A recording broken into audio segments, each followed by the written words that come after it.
Yeah, I'm in the same boat as you. I don't think I'm as extreme though, but I'm like debating between playing like 10 different games right now, and like they're not the single player stuff I'm trying is not, I don't know, it's not sticking. I mean, we'll It's get not into that sticking. later, but Yeah, but I, uh I I can tell when you were talking about one game you're probably gonna talk about it wasn't really mhm. sticking with you.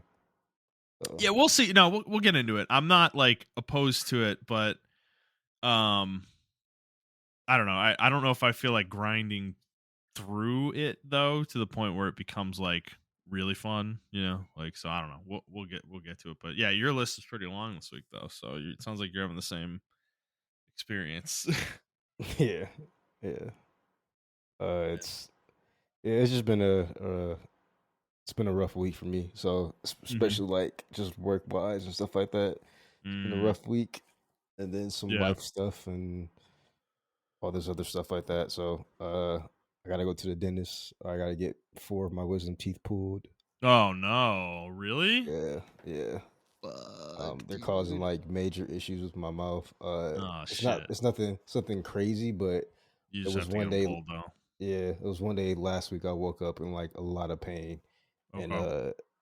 yeah, I had to. My dentist wasn't available for like a week, and then I finally got into the Yeah. office, and the pain went away. Yeah. But yeah, they were like, "Oh, you gotta get, you might as well just get 4 of your teeth pulled because one of the I can't reach when I'm brushing my teeth. I can't reach one Yeah. wisdom tooth, and it's like Mhm. crazy, like cavity and everything. So like you gotta pull it. So Gotcha. Yeah, I yeah. I had mine pulled a long time ago. Yeah, everybody Um, says that. I didn't have that issue because I had my teeth pulled before when I got braces. So when my wisdom teeth grew in, they didn't mhm. have any because my doctor a long time ago accounted for that coming Yeah. in. So that's why he pulled those teeth.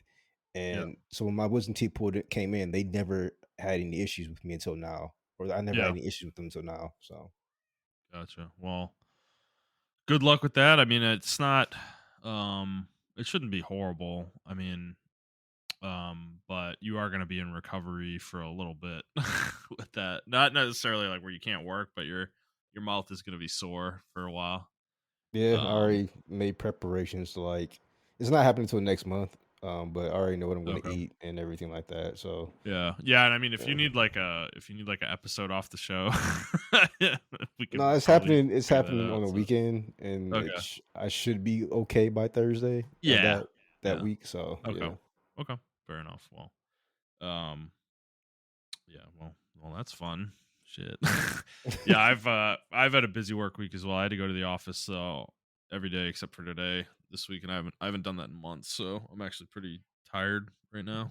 Um, it's so it's been a busy week all around. So I've been trying to play games, but I'm also like I'm actually doing we're doing a Magic the Gathering session tomorrow after work, so I've been actually working on my collection to get it like organized and like get some new cards in my decks that I've been wanting to put in. So I have not been playing quite as much this week as I have in recent weeks. So but still been playing some stuff. So we'll get into that here.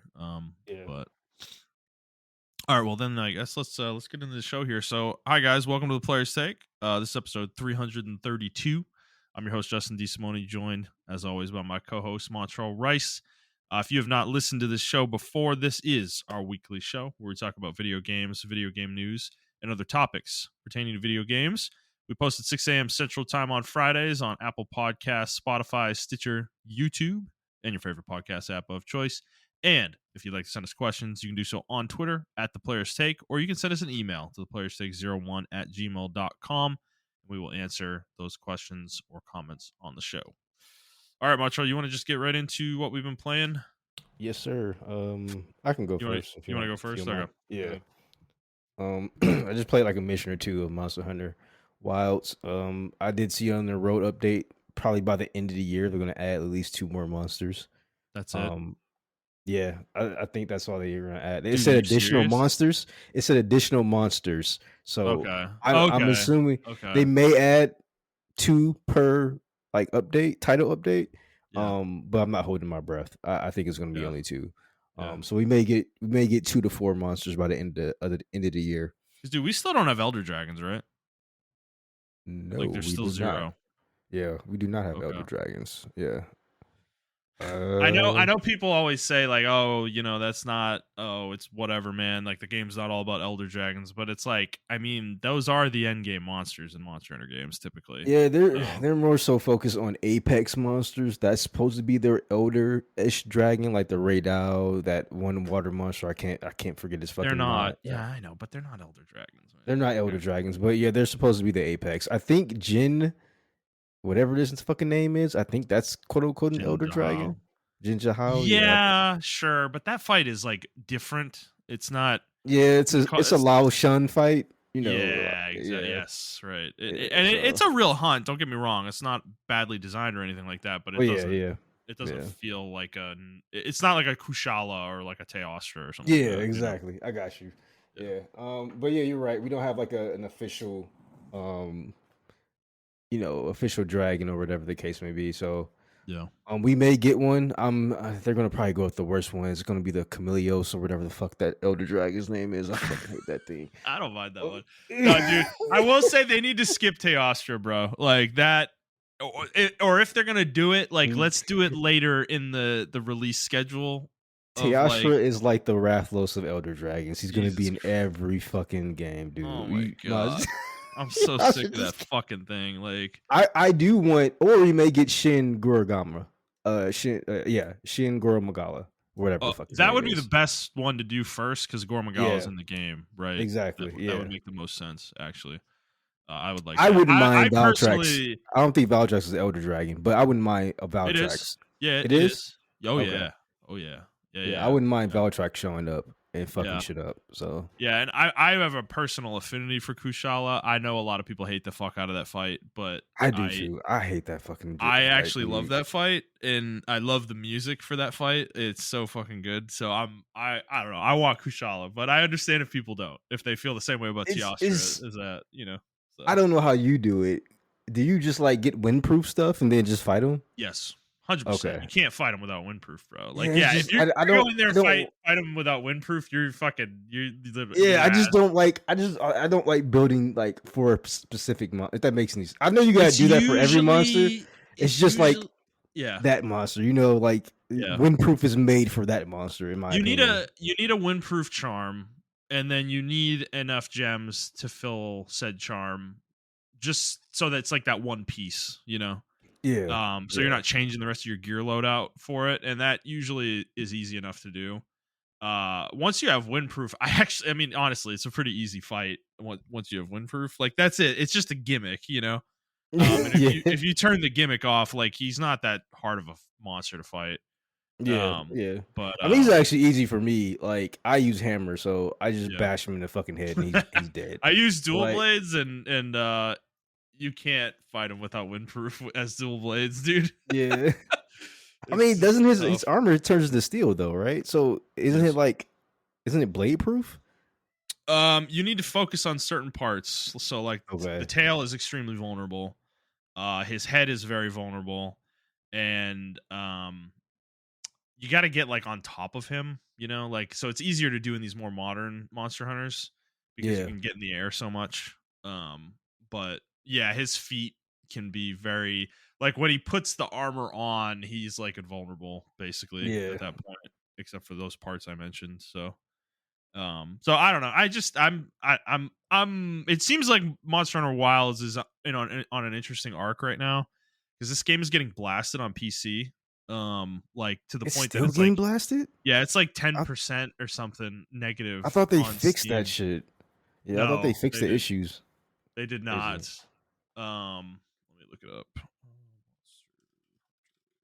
Well, I mean, Capcom in general is getting blasted right now. Like Yeah, I guess related but unrelated. Street Fighter 6 had an art contest yeah, and Capcom had the AI person who submitted AI stuff. They won out of everybody's hand drawing stuff. yeah, Or, so yeah. people were like really upset about that. So 162,000 reviews all time on Steam, 51% rating, and then recent reviews of 19,546, 13% are positive. Overwhelmingly negative. Jesus Christ. So they're getting blasted, and I have seen some commentary similar to ours out there of people are like, the game is boring. There's just not enough content. Content loop is not interesting. Like, and this is what this is. Look, Montrell, we know what we're talking about. Okay, can I just say, like, we do, like, with specifically, especially with this series, because their desire. I don't know if this has been intentional, but their delivery of these games in recent entries, where they are making these games shorter and shorter and shorter to complete, it's making it so that people can actually finish Monster Hunter, and that's not really what the series It's has typically it, been, it you know. sounds so counterintuitive to people who don't play Monster Hunter, but you don't understand. Yes, Like, we but don't yeah, want to finish this fucking game. yeah, you're not, the games in the past, old school Monster Hunter, and I mean World was like this to a degree as well. Yeah, um it was so timing consuming to quote finish a Monster Hunter game. Like, nobody would really do it realistically. It's like you couldn't really do it, you know. And now it's yeah, become possible. Like, honestly, dude, like, getting your gear set up in this game is so easy. Like, it takes no time at all, you know. I played for like 40, 50 hours maybe. I think I might have got to 60, and I was pretty close to finishing off my dual blades gear set, you know. And moving on to the next thing. And that's just like, I don't know. It's just, yeah. It's just a lot of the stuff is like too little, too late. Like, they changed they obviously knew the hammer was bad, and they changed the hammer and all this other stuff yeah, like that. They did some balancing changes with the shield and sword, because it was godly overpowered as fuck. Um, I don't know, man. This, like, whew. This is gonna be a hot take. yeah. Next to Rise, this is the worst Monster Hunter release, like, bar none. Hmm. And I'm this is coming from World, and I left World early, and World didn't feel like this. Yeah, I Uh, agree. I agree. No, dude, I played Base World like crazy. Dude, I yeah, remember farming the shit out of Nergigante. Like, in that game, getting the fucking dual blade claws and shit, and I felt like a fucking badass, you know. Like, I did that. I haven't done that with either of these two. Like, I have fallen off Rise and this one faster than ever, you know, with yeah. Monster Hunter Rise was like releases. super. Rise, we dropped Rise super fast. Yes, we did. Um, and that one was really egregious. So that's why I can't rate it above Rise, because Rise was really egregious. But this game, man, I was just like, I can't believe they kind of released the game in this state. To be honest, it sounds so. I sound like really hyperbolic or whatever, but I'm dead ass serious. Yeah, yeah, Like, the story was okay. I'm glad we got all this Monster Hunter lore. Like, Monster Hunter lore wise, this is probably the best Monster Hunter. But yeah, like, yeah, because it answered a lot of questions, and then it gave us more questions. yeah, But uh, like, gameplay wise, and the gameplay loop of a Monster Hunter, it is the worst one for me. I think veteran. I think this one's going to divide the community. I thought Rise was, but this was going to divide the community. I think yeah, this one is like, veterans are going to be like, okay, maybe I need to start looking at something else.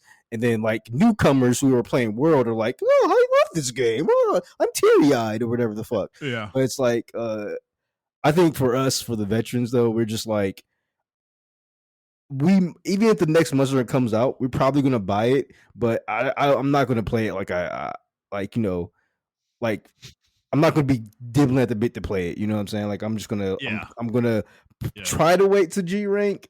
I can't guarantee that, but it's just like, I know I gotta wait to G rank. But the way this game is moving, dude, I don't think they're gonna do a G rank. I know they probably are, but I don't know, man. man. There's no way, dude. Like, if they didn't do a G rank, I'm done.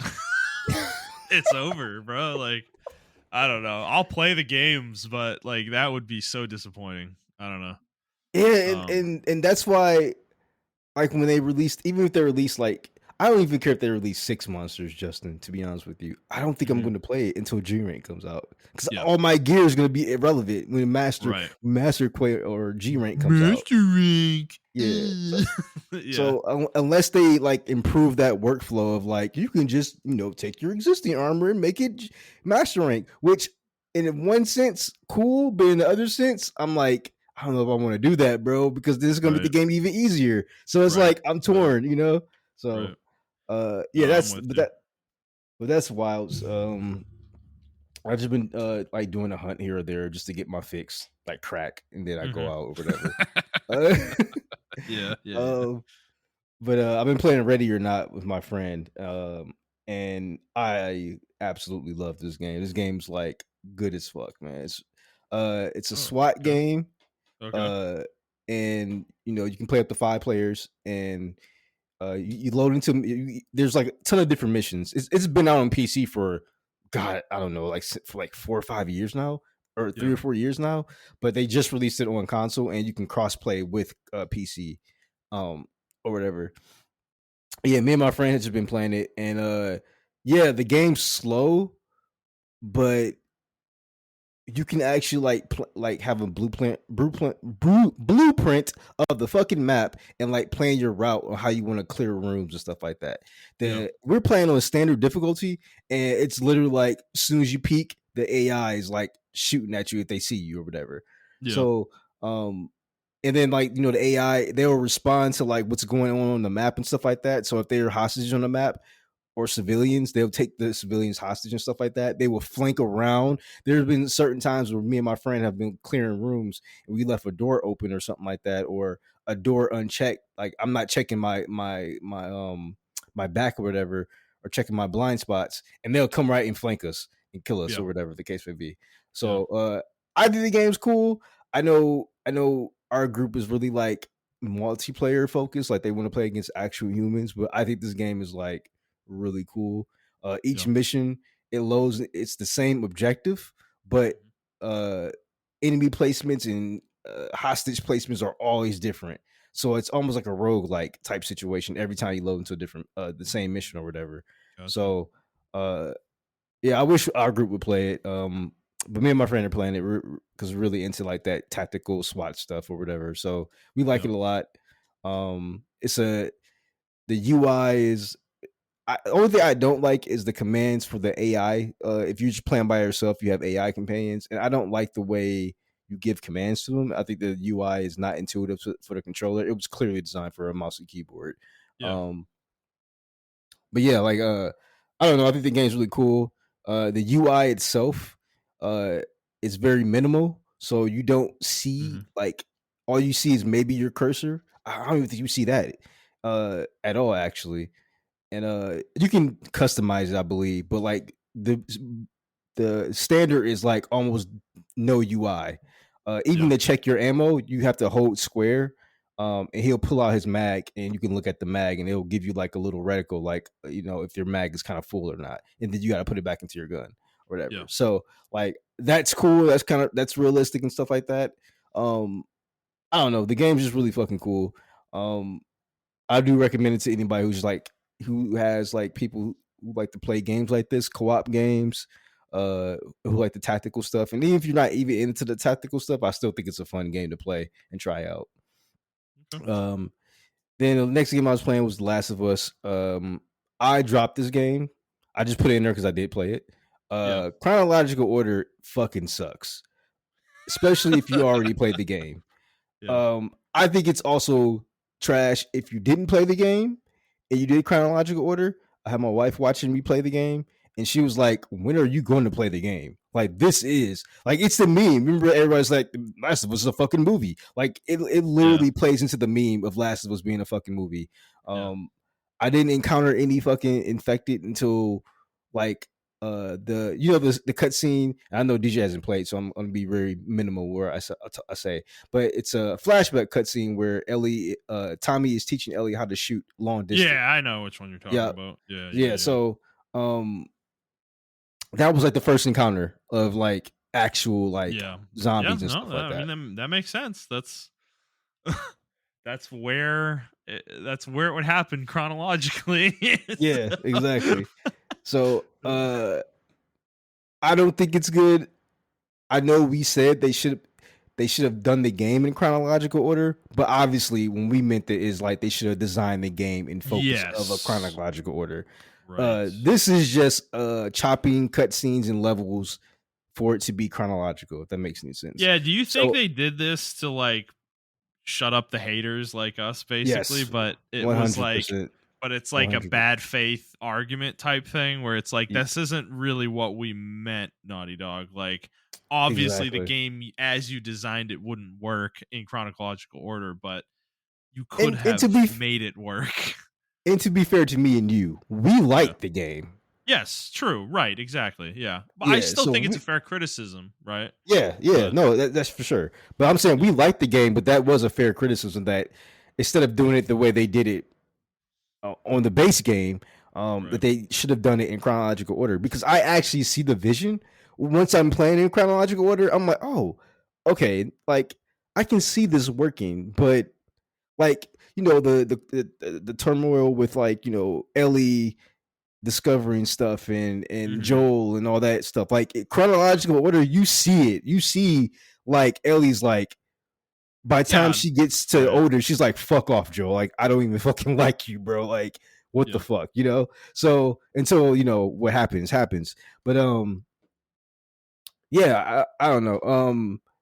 From Abby's point of view, it's actually funny. Um, she is justified in her actions, but her boyfriend or the guy that she liked a lot, I forgot that he was like, all right, dude, like I understand what happened, but I kind of just want to go off and do our own thing, like just me and you. Like I understand you have this rage inside you, but like you just gotta let it go. And Yeah. like I was like, dude, he was really trying. And obviously, like, I'm not gonna spoil the game. But yeah, so been playing that. I also been playing Rise of the Tomb Raider. Um I don't know. I've been trying to give this game or this franchise a second chance or whatever. This one is more of like a survival type game. So you're like each area, you're is way different from the first Tomb Raider. When I'm saying first Tomb Raider, I mean the actual newer Tomb Raiders. So the remakes. So it's way different from the first remake Tomb Raider. That one was kind of like level based. Yeah. Even though you're still on the adventure, it was kind of level based. This one is more like a little bit semi open world, like a open linear, almost like akin to God of War. Mhm. Um, Yeah. but you can actually hunt monsters, hunt animals and scavenge for stuff and craft arrows and all this other stuff like that. You got camps you rest at and you craft different parts for like maybe different weapons that you may have come across and blueprints of those weapons and stuff like that. So it's more craft focused than Rise of the Tomb Raider. Um, Mhm. I think this is the second one in the remake franchise. Yes, it Uh, is. Yeah, Shadow is the last one. So Yeah. I do want to play this. I want to beat this one, and I want to play Shadow next. So I think I might stick with this one, but I'm not going to be like chomping at the bit on it to finish it or whatever. Yeah. So but yeah, and then I've been playing a little bit of Wulong. I just really needed a fix from Team Ninja. Yeah, So yeah, I've with been playing. Neo 3 Yeah, coming. yeah. Well, we still I have Neo 2 on my console. We haven't played it. Like we got I to do it, know, man. bro. I played Neo 2, right? Me and you are so bad about co-op, dude. Like I Yeah, don't know I why. know. I just like I we just need to literally just text each other and say, "Yo, Neo 2," and we're like, "Yeah, fuck you. Let's go." But neither of us ever do it. I think because we're both like, oh, he made me doing something. I don't want to intrude. Like, I Yeah, don't know. That's how yeah. I am. Yeah. Yeah. Um, we're cucks in that regard. Cucks to friendship. Yeah. But Something like that. uh, but I don't know, bro. Like, I was playing Neo 2 with my brother, Mhm. and I really missed the parrying mechanic that's in Wulong. I was just like, dude, I would have parry. Like, I don't want to dodge. I would have fucking parry because the parry in Wulong is so fucking fluid, dude. Like, Really? it Yeah. it kind of rivals in a different way, Sekiro's parrying. Yeah. It just feels really fluid because it's also on the dodge button. So I remember I Mm. didn't like that before, but I actually like it. How it's in your dodge. By the way, is not like you do like a little side step. It's not like a whole dodge. You got to press circles twice to do the whole dodge or whatever. Yeah. Yeah. Uh, but like, yeah, I just love the parrying in this game. It feels so satisfying. And I put Wu Chang on here. I didn't play it, but I downloaded it. It came out today. I didn't know that, so I'm gonna play that Mm. shit after the podcast. Uh, Okay. What is Wu Chang? What is this game? that's the Sekiro like that was on Xbox Showcase. Oh. Yeah, that came Okay. out today. Oh shit. So yeah, I'm not yeah, paying Wu attention. Chang. I'm not paying attention to releases right now, really. So Yeah, Wu Yeah. Chang Fallen Feathers. Unfortunately, on PC it's ass, so don't get it on PC. I just looked it up. So yeah. Mm, gotcha. Okay. But yeah, I'm gonna try this game out, and so far I got an 8 out of 10 from some people and everything like that. So I can't wait to play it. It looks really good on the Xbox showcase, and I've been looking for another Perry game to play. So I'm gonna Mm, hopefully this be the one. This is one for me. So yeah, that's all I've been playing. okay. Well, speaking of parry games, my first game is Liza P that I tried. I only played a couple hours, so I got through. I beat the first boss, and then I got to the hotel. This is like your hub, I think, for the game. I pretty much got to the hotel, and that's where I stopped. I walked out of the hotel, went to the next area, fought a couple enemies, and I was kind of done for the night with it. When I was playing it, but um, yeah, this game is. You haven't played it, right? You haven't No, I tried haven't it. played it. No. Okay, I would be real. Everyone I Yeah, will say this. I'm sorry before you start. Because I do want to preface this by I was supposed to buy Liza P, but everyone I've talked to, except for you and Andy, which I really trust on these type of games, unironically, yeah. uh, everyone has told me like, yo, this game is it. Like, this is a really good game, bro. Like, this isn't like the other clones. And I'm like, okay, maybe I'll try it. But now I really would. Andy came out and was like, we heard last week. He was like, no, bro, don't play that game. It ain't it. Yeah. So Yeah. I don't think I'm as extreme as Andy is, but I'm definitely not in the like, dude. People are weird with Souls likes. I am sorry. Like this game is entirely fine in how it plays. Now, admittedly, I'm 2 hours in, right? So Okay. my Yeah. judgment is with that caveat. But the early game is pretty boring. There's not a whole lot going on, and the enemy design so far is so basic. Like it is the most basic shit imaginable. Like I barely have to dodge anything from normal enemies. Like it's just you. There was like one enemy that wasn't the first boss where I actually had to like parry and dodge. Everything else is so easy that you literally like avoid their first attack and you just go kill them with a combo. Like it's it's Okay. it's very like thought. It's just there's not a lot of thought going on there so far. The main thing I think you care about though is really like movement and control. Yeah. And this game is more. I think this game is more in the Souls side of the pendulum than anything Okay. else. We tend to like, like Neo and Wulong and Sekiro and stuff.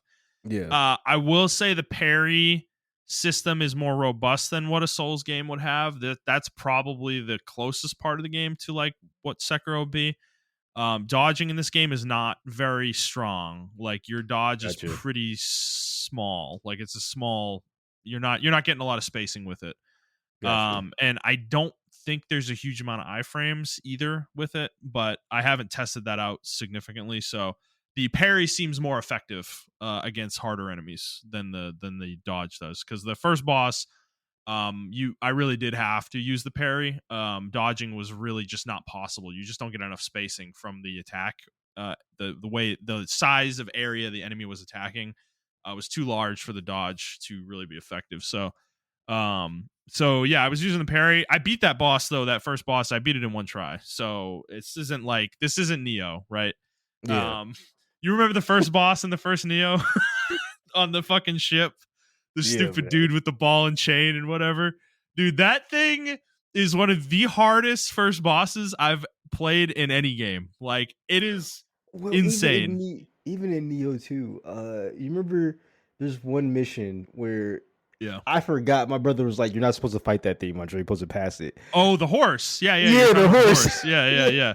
Yeah, the mini boss, the horse mini boss in the first level. Yeah, you're not supposed to fight that thing.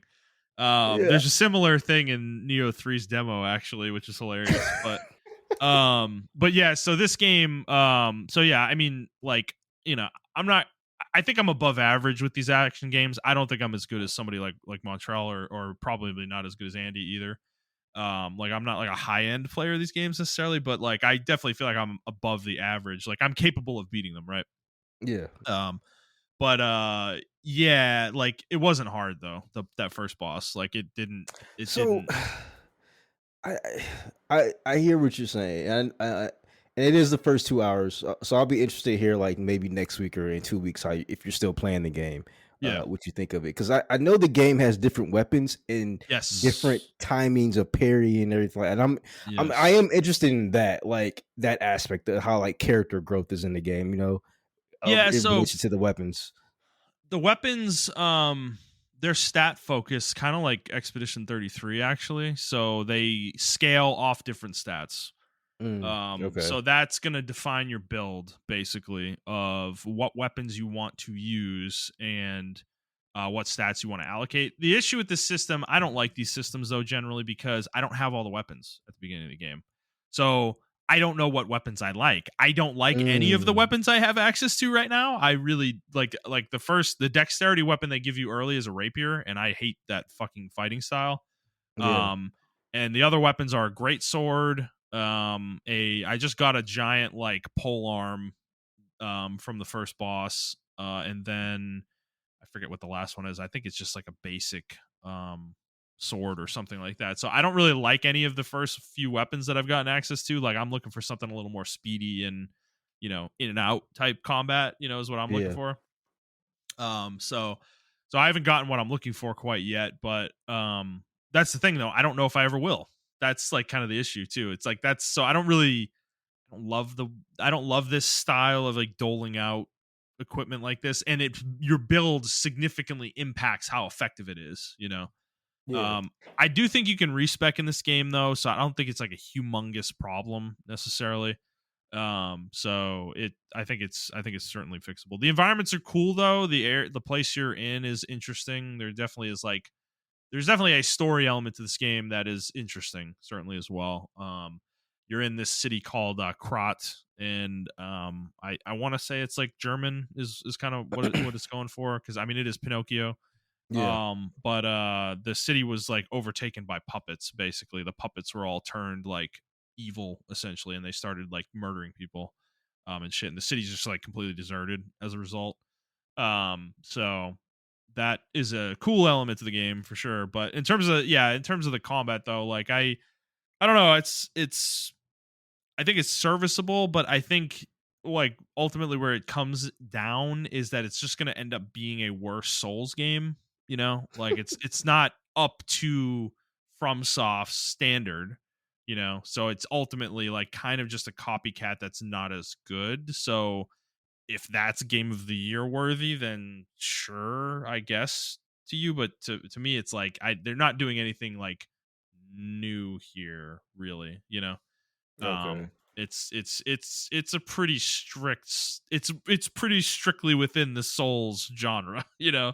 So if that's appealing to you and that excites you, sure. I just don't know where people were getting this like game of the year idea from. But again, haven't played the full game, so maybe it's like I'm judging it based off very little experience with it. So but I'm not blown away by the first couple hours, I guess is what I'll say. Like it's not sucking me in the way that something like Stellar Blade sucked me in, like that game immediately had me, and to be fair too, like Stellar Blade was uh more challenging in the early stages of the game. They didn't throw brainless enemies at you that were super easy to kill. There were actually some challenging encounters in the first level.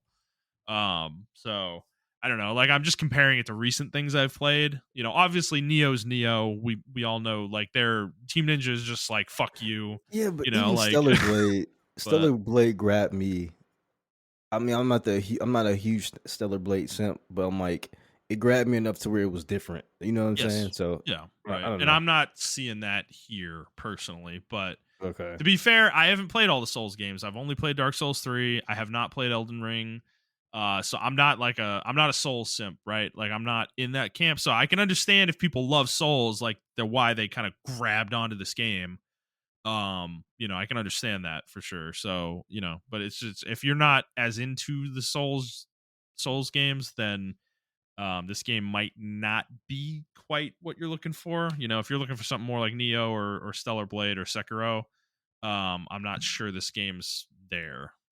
necessarily. So because yeah, your character is slow as all fuck, dude. Like he walks like he's on a leisurely stroll. It's so fucking annoying. Like it's actually the most annoying part of the game is just like navigating around. He's like hitting the sprint button, like you don't even feel like he's sprinting. That's how slow the character moves. And it's kind of an annoying part of the game. There's also a weapon durability system in the game for some fucking Oh no, reason. oh um my you're god. and it's not a situation where like your weapon breaks and it's permanently broken, right? They give you a Okay. grinder that you have to use to make your weapon sharp again, right? But I don't understand the purpose of this system because your durability goes down so slowly that I literally did this once in the 2 hours I played for the weapon I was using. And I'm just kind of like, what is the like is because he does this like cool fucking pose when you do the grinding on the the fucking grind wheel or whatever. And it's like dude, is this like a marketing thing? Like were they doing this to just like make the character look cool, or something? Like I don't, because it functionally mechanically doesn't feel very important, at least so far. I don't know, maybe later in the game durability goes down faster or something, which would be a terrible design choice in my opinion, but maybe that's Mhm. what they did. I don't know, to make this relevant, or something like that. So I don't know. So yeah, they got that in the game. There is kind of upgrade system for your weapons as well. So the souls you get, quote unquote, whatever you want to call them. I forget what they're called, but you actually use them for upgrading your weapons as well. It's not just for your character. So it's all encompassed in this one currency that you get from killing enemies, for the most part. So yeah, and then the attribute system is, I mean, it's straight out of a Souls game. You got your stamina, you got your HP, you got your resistances and your defense, and the various stats increase those differently. It's that system we've seen it ad nauseum at this point. So there's nothing interesting necessarily going on there either. They do have like the weapons all have kind of their own like signature attacks, is what I'd call them. You'll have this basically this is like there are these like blue bars that you have like on your weapon skills that will charge up as you fight things, and it will basically do like a big signature move that for that weapon that's like a huge damaging attack. And is like big and really flashy and stuff. There's like a minor one and a bigger one that you can do for each weapon, usually. Mhm. So they got, there's a little bit of interesting stuff there, but I don't know. So the thing is, I haven't gotten far enough in the game progression from a progression standpoint to see if you unlock new combos and things like that, or anything like that, or if that stays kind of static throughout the game. I'm not really sure on that so far. There is this one system though, actually they introduced when you get to the hotel is lying. Like you actually have to lie when you're interacting with people. That is going to be a mechanic in the game. Obviously, you're Pinocchio, so that makes sense. It's thematically appropriate for what you're doing here. So, but you have to like lie to the guards to get into the hotel, and like the game presents this as like a choice actually, so you can not lie to the guards. I didn't try what not lying would do, but um when you lie, it kind of is like a moment in the game. Like it kind of presents this like cinematic, like, oh, you lied, or something like that. So I don't know what the impact of that is later on down the road in the game. Because I mean, if you've watched Pinocchio, like his nose gets bigger every time he lies or whatever. That didn't appear to happen in the game, so I don't really know what the impact of that's going to be necessarily. But so I mean, it's an interesting game. It seems well made. Like they definitely achieved what they were setting out to do, trying to make a Souls like. But like I'm not, this is certainly in like if Souls and Neo are in like an S tier, for Souls like games, I would put this in like maybe A, like a lower A probably, if I were like rating it relative to those games. It's good, but it's not like blowing my hair back, Um Yeah. so I don't know. That's where I'm at with it. Like, and again, I don't want to shit on this game. Like, it's like, if you like it, great. I'm happy for you. If you thought it was game of the year last year, great. I'm just, based on a couple hours. I'm not really that interested in going back to it. I don't know if I will. I'm like, because like I was saying, I'm trying a couple different games right now, and it didn't grab me enough where I'm like chomping at the bit to go back and play more, necessarily. So, because I think that's the thing I've found with myself. I don't really like the Souls type games. The way they do level design and enemy encounters is just, I don't find it very fun to like go through the levels, because they do this shit in this game too, where like there's like these bullshit, like ambush things, and Souls is like full of that shit, and it's like it's just an annoying design tenet of these games. There isn't like huge obvious ones where it happens in Liza P, but it will happen to you naturally because there's so many enemies like wandering around. Well, suddenly you'll be in the middle of a fight, and then there'll be a guy behind you swinging a fucking weapon at you, and you're like, where the fuck did he come from?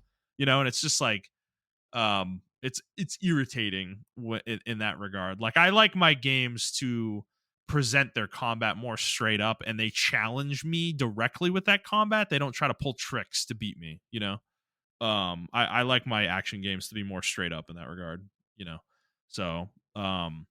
So yeah, that's Liza P.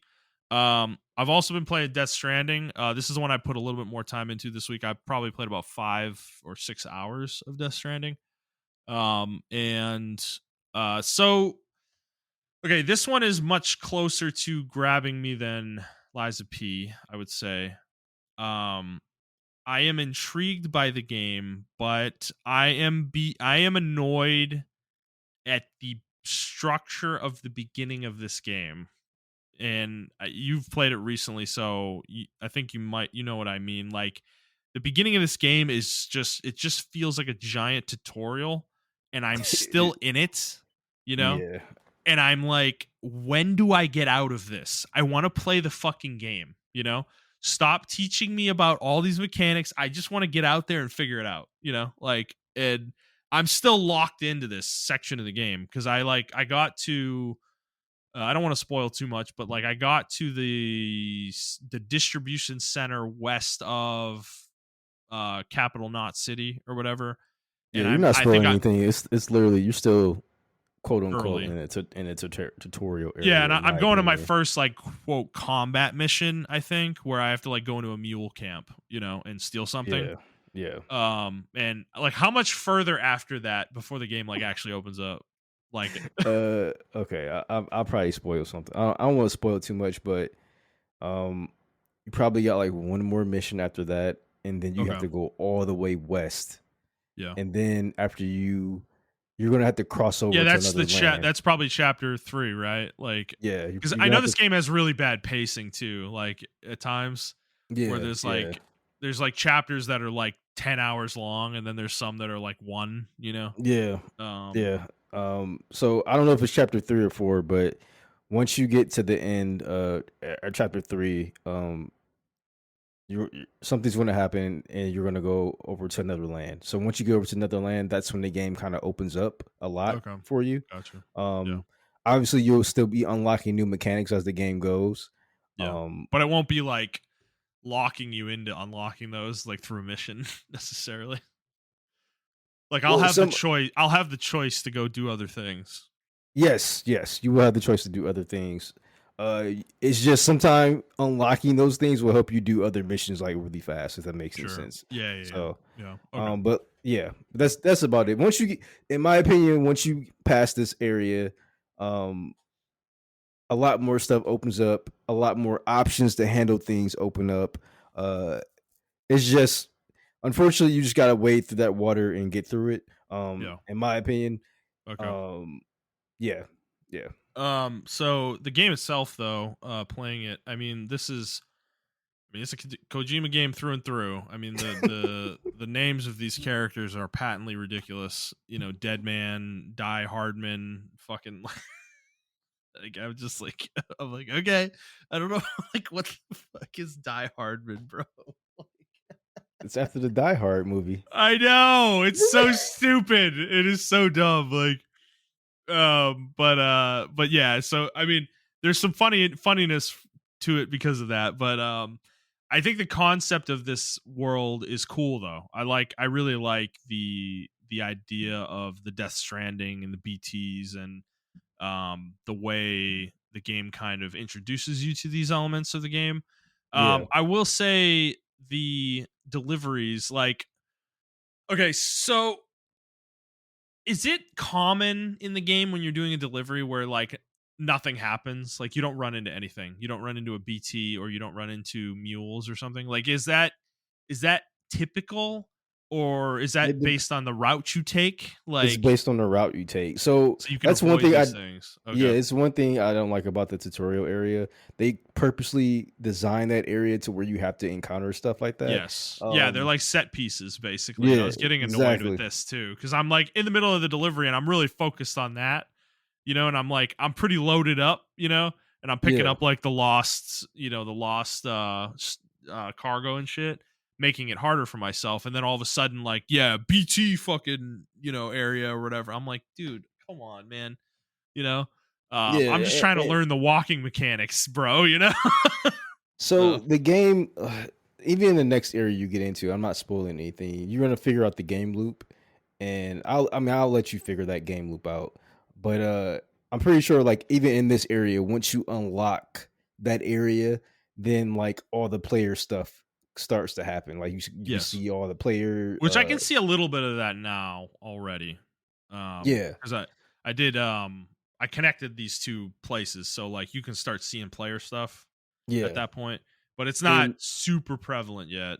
yeah. So I think you got two more missions, and then you can kind of like unlock that entire area, and you can Mhm. start seeing a lot of the player stuff. And that helps out a lot because a lot of players tend to leave hints or ladders or bridges sometime Mhm. Mhm. uh to help you out and to Yeah. avoid BTs and to avoid the mules and all the other stuff like that. So your travel time becomes like a lot more successul, if that Yeah, makes it's sense, or shorter, a right? lot You're more not shorter just rather. Yeah. yeah, okay. Yeah, I mean you get vehicles at some point I know as well, and stuff. So that Yeah. is I'm looking forward to that. But okay, so that's cool. And okay, so I do want to ask some spoiler questions though. Like Okay. not I So don't necessarily spoilers, want everybody. But yeah, yeah. so spoil I don't want answers per se, like but I'm gonna Mhm. I'm gonna say some things that I'm thinking about the game. So the map of the US that you get in the private room is really eerie because of all the void out zones in it. Yeah. Like a huge amount of the country is fucked up. Just like permanently fucked up, Like it's just like they're just giant craters everywhere, dude. Like and it's like it's really sad to think about, but it's I mean obviously it makes sense like given the nature of what this world is, but Mhm. the idea that like anybody dying can cause one of these is fucking horrifying to think about. The level of stress you would have just existing in this fucking world is like stupid, dude. Yeah, exactly. To think about because, like, yeah, dude, you could just be chilling in your apartment in one of the cities, just having a leisurely day, and all of a sudden you're dead. It's like, just there's just a giant nuke that comes out because somebody died and nobody knew about it. So that shit is interesting. The uh the whole mission, so this is interesting. It's funny how much I've heard about this game and listened to people talk about this game, and the elements that people don't bring up are funny. The BTs, like I told you last time when you were talking about it, nobody talks about the BTs. Like it's like it feels like from the player standpoint, like they're an irrelevant part of the game.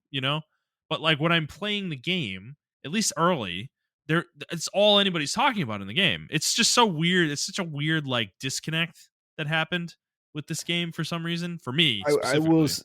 yeah, But I will say without spoiling anything, or it's probably be minor spoilers. You get a lot of ways to deal with the BTs to yeah, where they almost become irrelevant, especially towards the late game. Like you can start well, doing some crazy you can stuff. kill them. I know at some point, right? Yeah, Like you get like yeah, but like I mean, I'm already able to deal with them. Just the holding your breath thing. I mean, they're easy enough to navigate through just with that. Like yeah. you don't really need to do a whole But lot. So it's certain areas though where it's just like which is annoying. You'll do a long trek, and then at the end of that trek, you're like almost there. You're like maybe like a kilometer or maybe 500, Mm-hmm. under 500 500 meters away or something like that. You Oh, I can Yeah. see it, and then it's a fucking BT area. You're like, dude, what the fuck, man? Yeah. Right. And Yeah. they sometimes the BT areas they put a lot of BTs in like one area and condense it so where you can't even Yeah. even if you're holding your breath, you have to You move can't real walk slow. through it Yeah. specifically. Yeah. So sometimes you have to fight your way through it or whatever. So uh yeah, I mean that, and I don't think the mule honestly, I think the mules will be a lot more should be a lot more insidious than what they are. Yeah. Uh they are a nuisance, but they weren't really the biggest deal to me. Maybe towards the end game, they do become a little bit more lethal, but Yeah. um, I did try my best to avoid them at all costs and stuff. Like I was like really focused on like just trying to make my time. I was making stuff to where I didn't even other players would be using it, but I would make these like paths, and like I had all these contraptions and stuff like that. I don't want to spoil what you get, so I'm not going to say anything.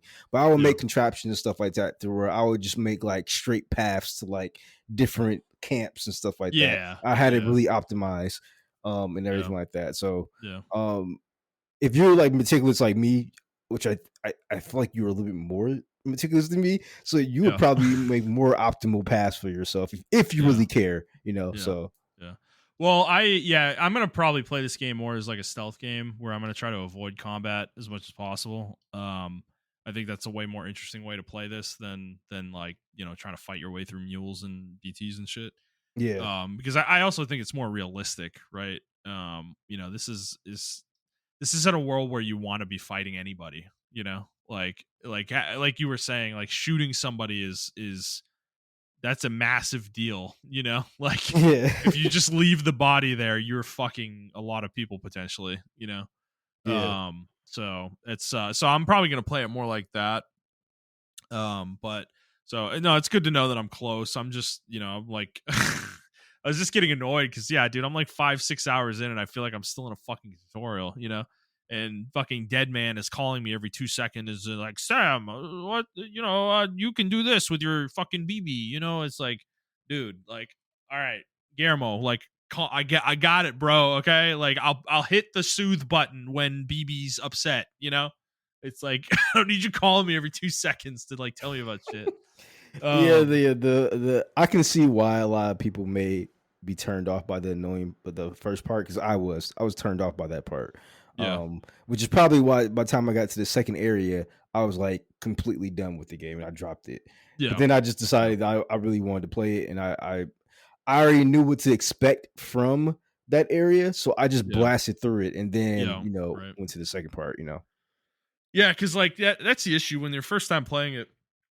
You're discovering things, right? So you're kind of wandering around and like you're picking up lost cargo when you probably shouldn't be. Like it's not efficient to be doing that. You should just Yep. be mainlining the game, Yeah. early on. So that's kind of what I've started doing. I'm just like, I kind of realized that I'm like, oh, I'm not getting anything out of returning this cargo, and I don't have access to any real tools to do advanced things. So I'm just like, I'm just gonna do the story missions for now until the game opens up, basically. So and yeah, but the story part of the game, it's funny, I never knew this either, like this never got spoiled for me. I didn't realize how important Sam is as a person, like Yeah. who he's related to and stuff. Yeah. I never knew that. So so that's cool that that's in there. And I think the whole repatriate thing is seems really fucked, actually, you know because the first the drive you do with to the first incinerator that fails, like where you guys end up causing a void out,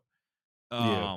is fucking horrifying, dude. That, like, what, that fucking giant BT or whatever the fuck that thing was, like Sam's just standing there staring at it like, what the fuck, bro, and it's like he can't die, I guess, technically. I mean, I guess he like dies and comes back or whatever, which is, it just Yeah, seems he like, finds his strand, and he can like yeah, yeah, revive himself yeah, pretty much. I don't know. I thought that part was very interesting because like you remember that guy was trying to kill himself, and I'm like, so is yeah. it worse? Is it? I never understood that part even later. Maybe it's something I missed, but like, I'm like, is it just better to kill yourself than become a BT? And I think that's what that guy was like trying to just kill himself or whatever the case may be. So I don't Well, know. we don't know what the BT. I don't. I mean, listen, it's not clear to me so far, like what the BT does when it gets somebody. Like, what do they do with them? Like, is that what? Because just dying can cause a void out. So if you kill yourself, eventually your body will become necrotic and you'll cause a void out. Yeah, So it's like I don't. Yeah, I mean, I don't know enough about the lore yet to answer that question, I guess. But it's so. I mean, there's interesting. It's interesting. There's layers here. Clearly, like Kojima's a very good world builder. He always has been. And I like this world. I think this is very interesting. There's a lot of and the corollaries to our world is so fucking funny to think about this game from the perspective of somebody playing it during COVID. Is like, dude, it's hilarious, the whole reconnecting America, and like the BT's kind of like a virus type thing, yeah. and all that. And it's insane that this game came out before COVID, like right before COVID. I don't know. He's from the future. I don't think he's actually of our time. Like, I believe he's a man from the future who came back, and I don't know. He's It's trying to it's tell the crazy. stories. Like that's how I feel about Metal Gear Solid 2, bro. I every time I play Yeah. that game, I'm just like, Yeah. this is Yeah. insane. Yeah. So Right. And yeah, and the other thing is, I think I don't know how you feel about this, but I think there's a lot of vestiges of MGS5. At least yes, my experience I of it in this game, for I sure. think this is his way of perfecting what he wanted to do with Metal Gear 5. And Yeah. I Yeah. think Death Stranding 2 is a further I haven't played it yet, but Mhm. the open world in this game feels a lot more focused. In Metal Gear Solid 5, It was everything just a was kind of playground. It just felt like a yeah, yeah, playground, yeah, from what I yeah. played of it, yeah. So, um I do like that aspect of it. And I wish like he could redo Metal Gear Solid 5. I think if he could, he would go back and redo Metal Gear Solid 5. Yeah. Um, Yeah. in Yeah. my So opinion. yeah, it's kind of cool to see. Actually, it's interesting. I do like the design of the game so far, but I want to get out to the rest of it. So I'm gonna keep playing it. I think this one's a little stickier than Liza P for me right now, but um, I'm I'm excited. I'm excited by it. I just don't know if I have it in me to play this game and then play Death Stranding 2 like right after it. I'm not like obsessed with it. It hasn't grabbed me like that quite yet. I'm just intrigued. So um, but yeah, other than that, it's just been League of Legends, which we've both been grinding pretty hard, I would say. You got back to gold. Congratulations, sir. You've managed to maintain that over the course of this week as well. How is that going for you? Uh so I it's funny. This is probably like a really rough week for me life wise. Um and then something happened yesterday that like kind of broke me. So I was just like Hmm. out of it, and then I played this game, and I shit you not, I had like really bad teammates one game, and I didn't even get mad. I was just like, whatever, dude. And then like we ended up winning that game. I had a really bad laning phase and Yeah. everything, and we ended up winning that game. Just because how patient I was Yeah. and everything. So I watched this one video from this one guy. I don't know why it unlocked it for me. Like it just unlocked this thing. Like I'm pretty sure because you play games a lot and you play like Dota and everything like that. Hmm. You can be playing games for years, or even like a sport or something like that. You can be playing tennis for years or basketball for years, and you see one person, you see like an athlete or a really high tier player say one thing, and you're like, I get it, and it unlocks Yeah. some kind of new gameplay or whatever Yeah. in Right. you or whatever.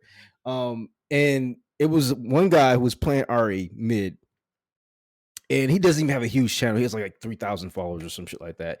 But he was like rank one RA like 2 or 3 years ago or something like that. Mm. And I was watching him, and he was like, "I'm going to show you how to play against Katarina." He's like, "I'm in gold rank, and I'm playing against a Katarina right here." Because Katarina was like one of my worst champions to play against. Like any Yeah. champion, I so he played her and he was just like he was obviously he was doing like the spacing and everything. Like, but one thing I didn't notice with Katarina, and I do this like almost with every assassin character I play against, except for like maybe Zed and sometime like Silas, is I am like super aggressive level one. Level Yeah. one, I am fucking them up. Like they are not touching a wave. They're not touching at least 2 waves until they get level 3 Yeah.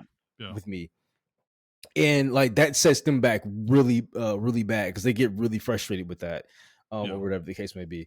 But it was another thing was like be patient. Like, so I come from obviously I play action games and I used to play fighting games a lot back in the day. I used to go to like tournaments with my friends and Mhm. everything. So when I hear combo, I'm like pressing all the combo keys. I'm doing all the combos like really fast. And that's just ingrained in me, like how I play video games. I play a lot of fast-paced games and everything like that. And he was just like, he showed one team fight that he did. He was like, I'm holding my charm. I'm holding this until I really need it, until I can do it, until I need to Yeah. do this. And he was just breaking it down how he was like holding it or being patient and not just doing the full combo. Because you know, you see on League of Legends, like, here's the full Ari combo, or here's the full fucking Z combo, or whatever the fuck. And they're doing crazy faker shit and shit like that.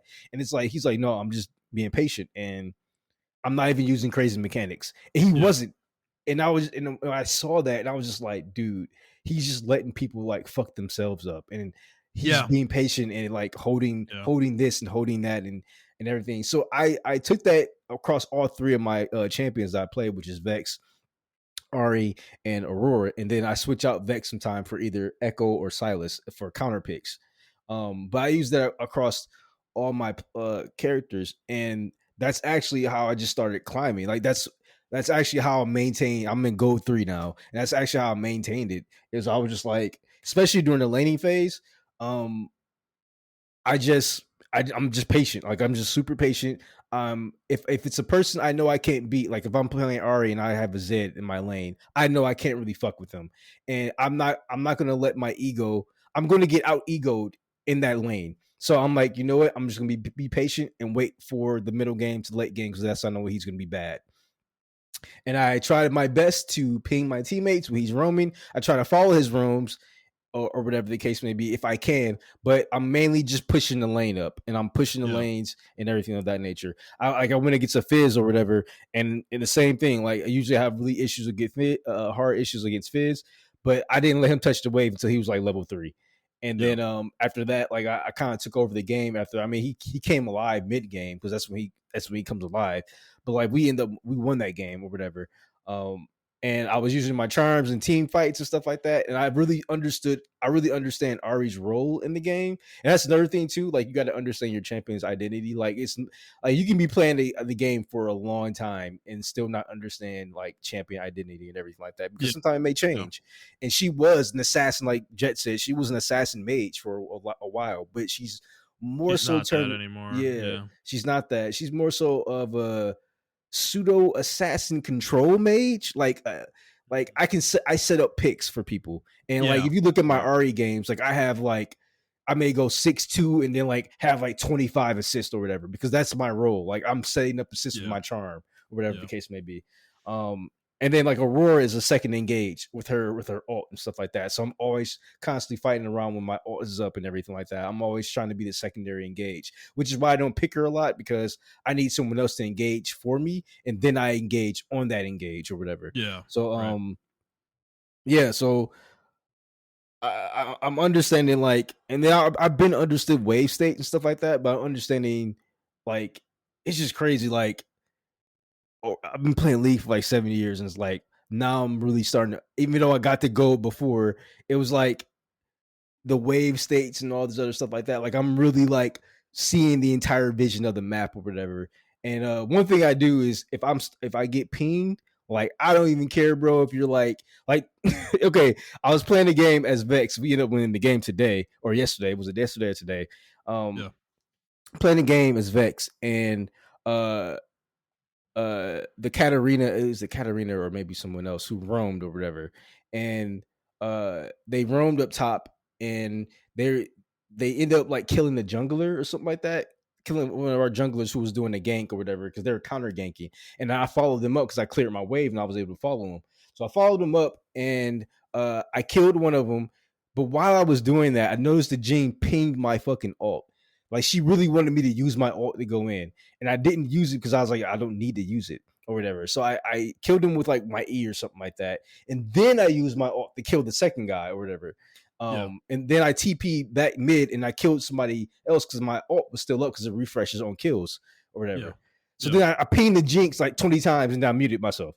And because I felt I was like, I can't do that. Like, I can't get upset or whatever. So when people start pinging me or start doing dumb shit, I mute all. Like I don't even care if I don't see pings. I just rely on myself to look at the map, and I blame myself if I get ganked. Like that's then I have no excuse. Like I'm like this is truly on me. Like I should have been looking at the map, or I should have warded it here, or whatever the case may be.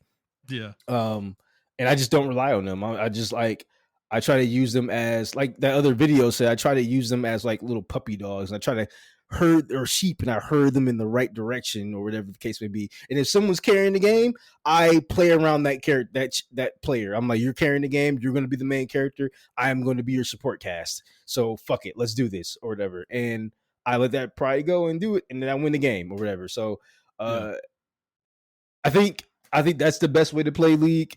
Now I am mid lane, and it's probably a totally different story for ADCs and supports. Even though they say support is the easiest role to climb in, I feel like it's way different from ADCs. I will note I have been, so I am privy to the plight of the ADC, but I also have to say, this is not against you because you're not a dumbass ADC. There are a lot of dumbass ADCs, and a lot of the shit that ADCs do is purely their fault. And I'm like, that's not the role being weak. You're just dumb as fuck. And I don't know what to, sometimes I don't know what to say, you know? So, okay, it's true. You're right. I think the issue I was talking about is more how strict what is dumb feels like sometimes as an ADC. Yeah.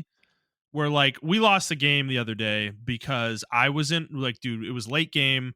We were in our base, like we had lost all 3 inhibitors, but we were holding the enemy team back and we still had a chance to win, realistically. Yeah. I was having a strong game. I was really strong in that game. I was playing Jhin. And I was just farming in our base, like trying to push the wave out. And I was alone though. And they had a Nocturne. And dude, he dived me in our base. No one else was around. He killed me alone. And we lost the game because of it. Straight up. And that's like a mistake, but that feels so bad because it's like I'm just in our base, bro. It's like I'm not even like I don't know. Like and it's like what do I do in that situation? It's fucking Nocturne, dude. I could be anywhere and he can come find me, you know? It's like it. So I was like, I wasn't playing, like I wasn't doing anything risky or anything, but you know, I got punished for the fact that there's a Nocturne in the game and I couldn't kill him when he jumped on me. You know, it's like as simple as that. And when I'm talking about like stuff like that, I'm not talking about anything like that. No, I'm just explaining. Like that's what I mean. That's frustrating. Like you know, it's even when I went against the Katarina and I won my game against Katarina, she was like, and I was solo killing her as an Ari in lane. That's how bad I was beating her. Yeah. She was like 0-3. And even when she died, I pinged that she's dead, and I pinged her timer like 3 times, saying like 3, 2, 1. All right, Katarina's back on the field, and I'm pinging because she didn't come to lane right as soon as she got back. So I'm pinging like bot lane, like I'm spamming pinging them till it's like you can't ping anymore. And they just stayed and just kept farming, or they kept pushing the wave. And I'm like, dude, Katarina's gonna come down there. What happened? Double kill. And I'm like, what am I supposed to do with that? Like, what am I supposed to do in that situation for my bot lane to succeed? You know, so I nothing. don't know. I mean, like they have to be smart. Like, so yeah, I feel like I've gone on a journey the last couple weeks with League. Right, I had that tilt moment, and then I'm trying to figure out like what I can do. Right, and the answer I came to is that. And this is an annoying answer. I hate that this is true, but it is always true ultimately, is that I can be better. You know, I can only control me, you know, I can't control the randos we get. I can't control the characters they pick. I can't even like, even to the degree with like Jet being my duo partner. I can't control the way he plays. I can't control what he's doing, right? So Yep. it's like I can only control my own gameplay. And sometimes that's not going to be enough to win a game, right?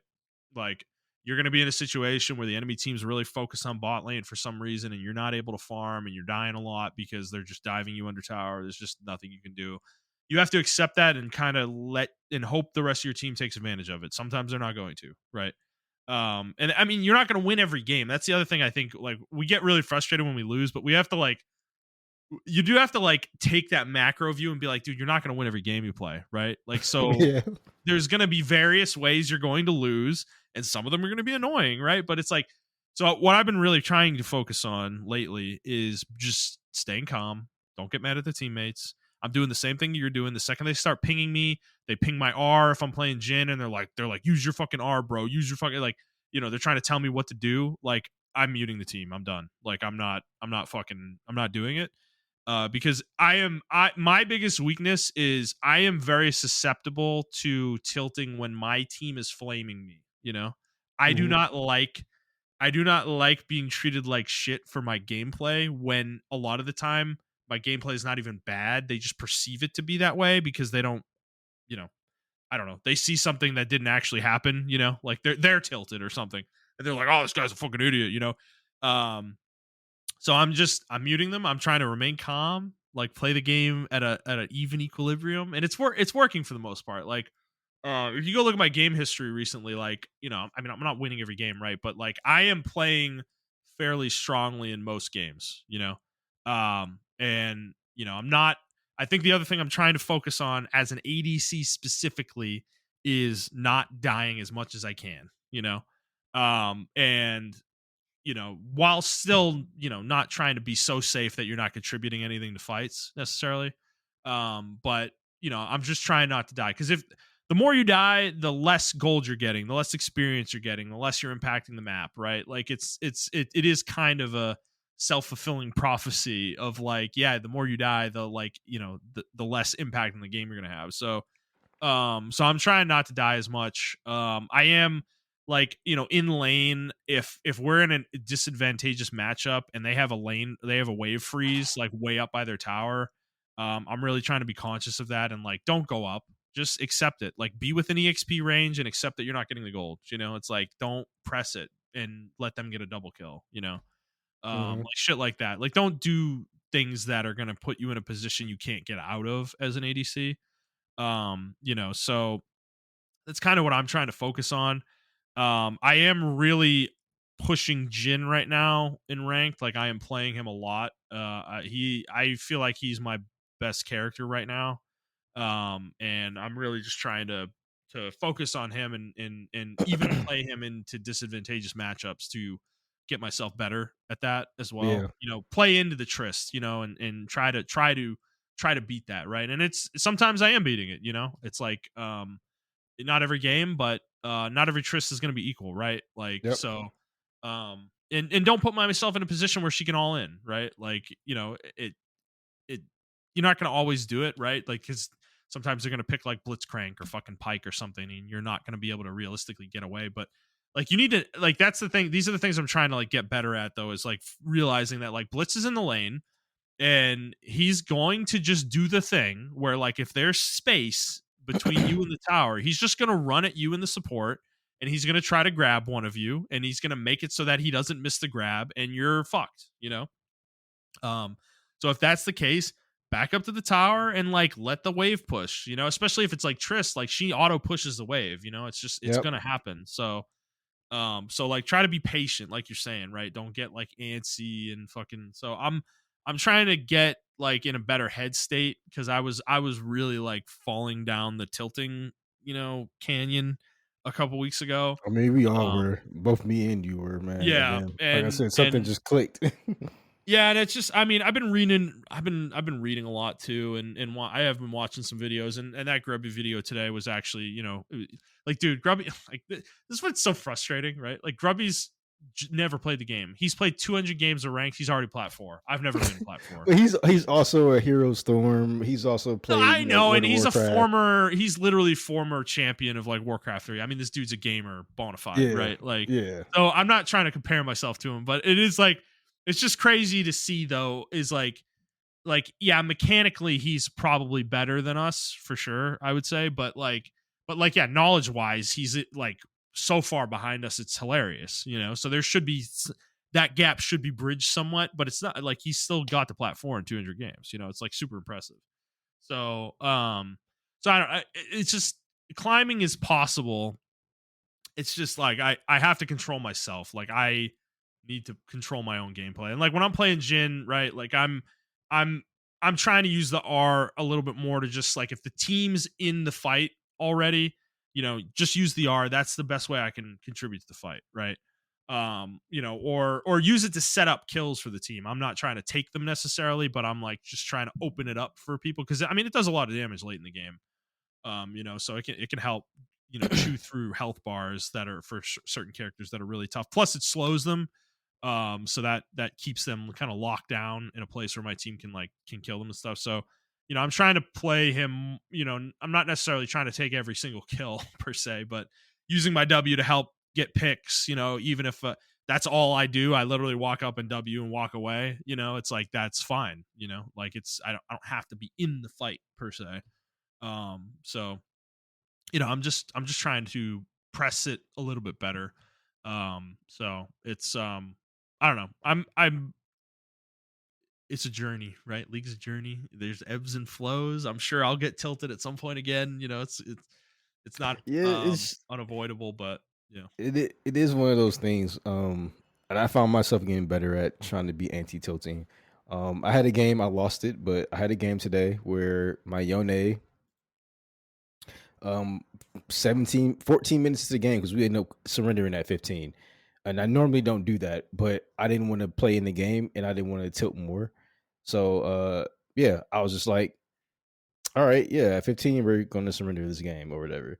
But 13 minutes into the game, he was already in 0-9 top lane against Sion. Jesus. Oh my god. And uh I found myself getting mad because I'm like, Riot is right, not stopping the game because they're supposed to be like implementing a system where they detect feeding and then Yeah. they stop the feeding. He was clearly feeding, and then he just stayed in base. He stayed in base until like from like 12 minutes all the way until 15 minutes, and we didn't surrender because we wanted the AFK warning to come up for us, and then we surrender off that so we get less loss mitigation or whatever. But in that instance, I don't think we should get loss mitigation, to be honest with you. But that's a whole Yeah. different conversation. But yeah, like I just let it go. I was like, all right, next game, man, whatever, fuck. I Yeah. don't even fucking Yeah. care.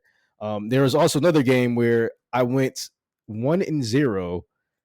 Uh also, I might jinx myself with this, but I figured out Heimerdinger in lane now. And I fucking shitted on this Heimerdinger. I lost this game because my jungler was 1-6, my top laner was 1-5, and I was like, we're not winning this game, so we can surrender at 15 or whatever. But I shitted on the fucking Heimerdinger. It was only one kill, but I was really proud of that one kill. And he was like fucking with me the entire time. I could tell he was low. He kept staying in lane. I'm like, I'm gonna fuck you up if you stay in lane. And I altered him, and he tried to sidestep it. And soon I predicted the sidestep, charmed him, got my electrocute proc off, and then altered right out before the Viego got in. And I was like, fuck yeah, I surrendered. He was pissed. Yeah. Well, I had a game. I was playing Trist, and I was 1-6.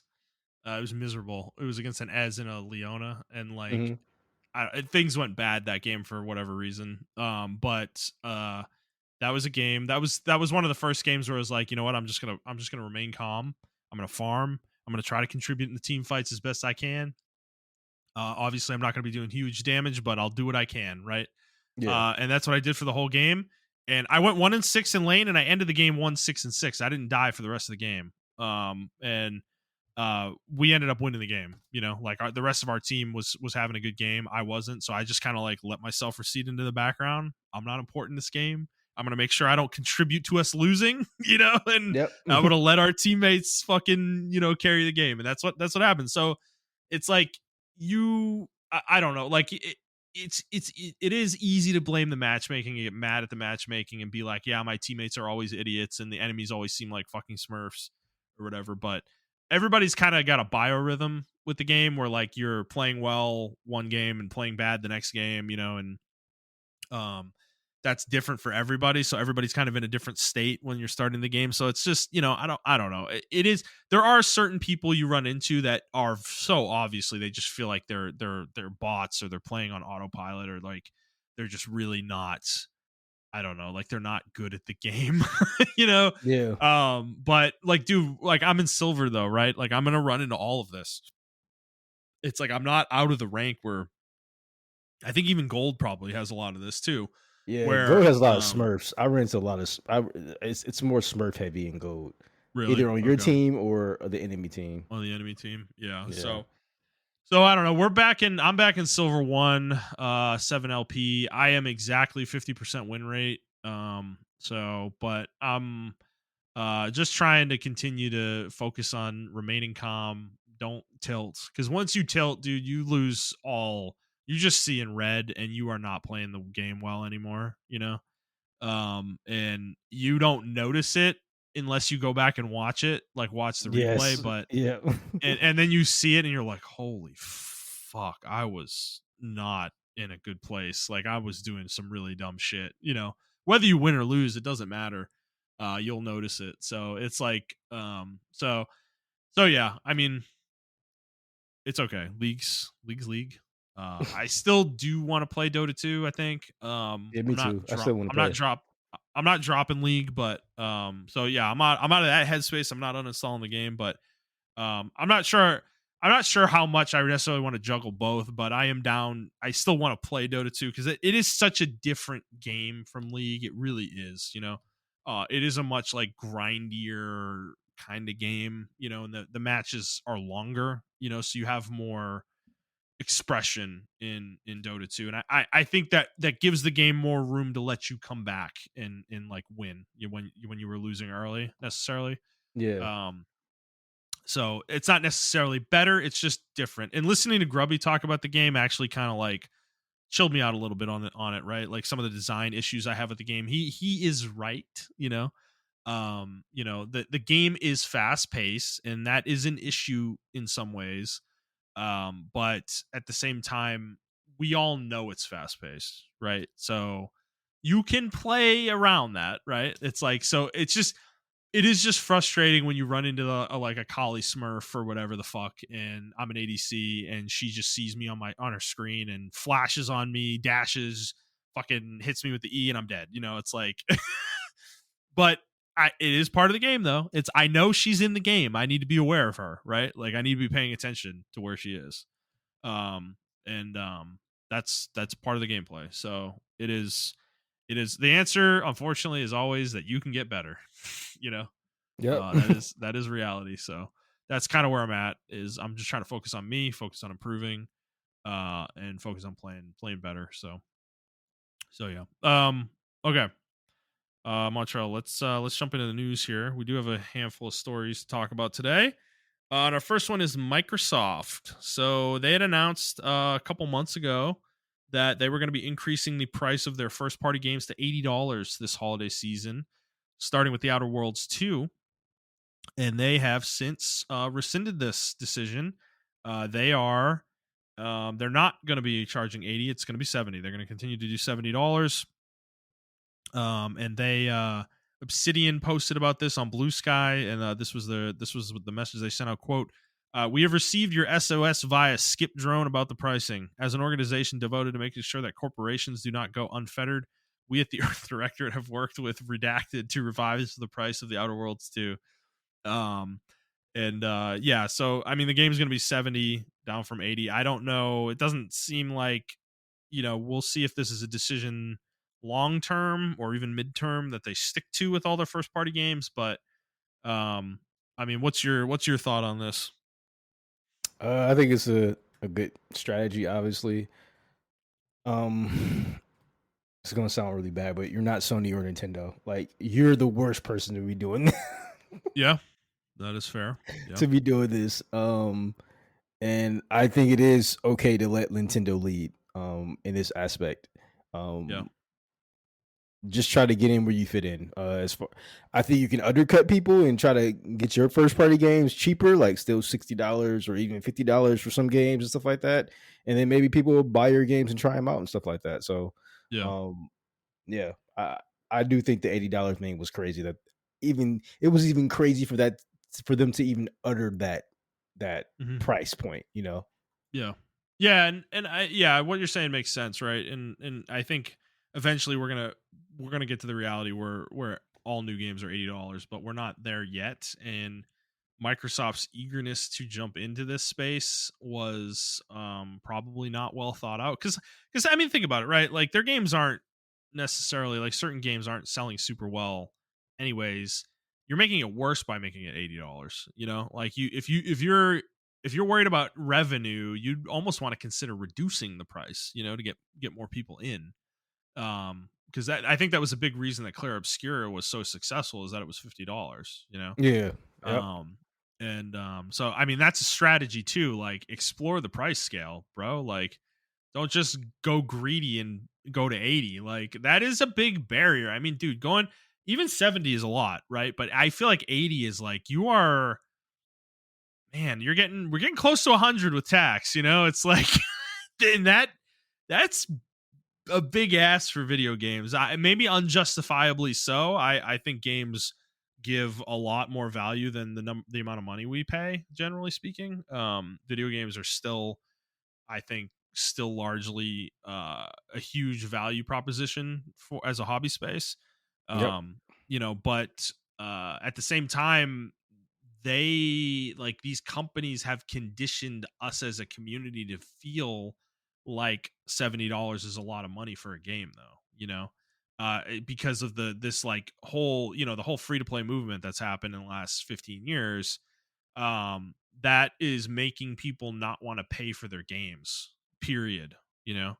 And that's where the prevalence of like Fortnite and Apex and all this shit, that's like the negative side of it for these companies is, yeah, you're making a shit ton of money off microtransactions and shit and whatnot. And yeah, it's gonna be it probably feels weird to them that people are gonna balk at the idea of paying 80 for a game when you're spending $300, every few months on Fortnite skins. But they didn't have to pay to get into Fortnite. They are making the choice to spend $300 on those skins.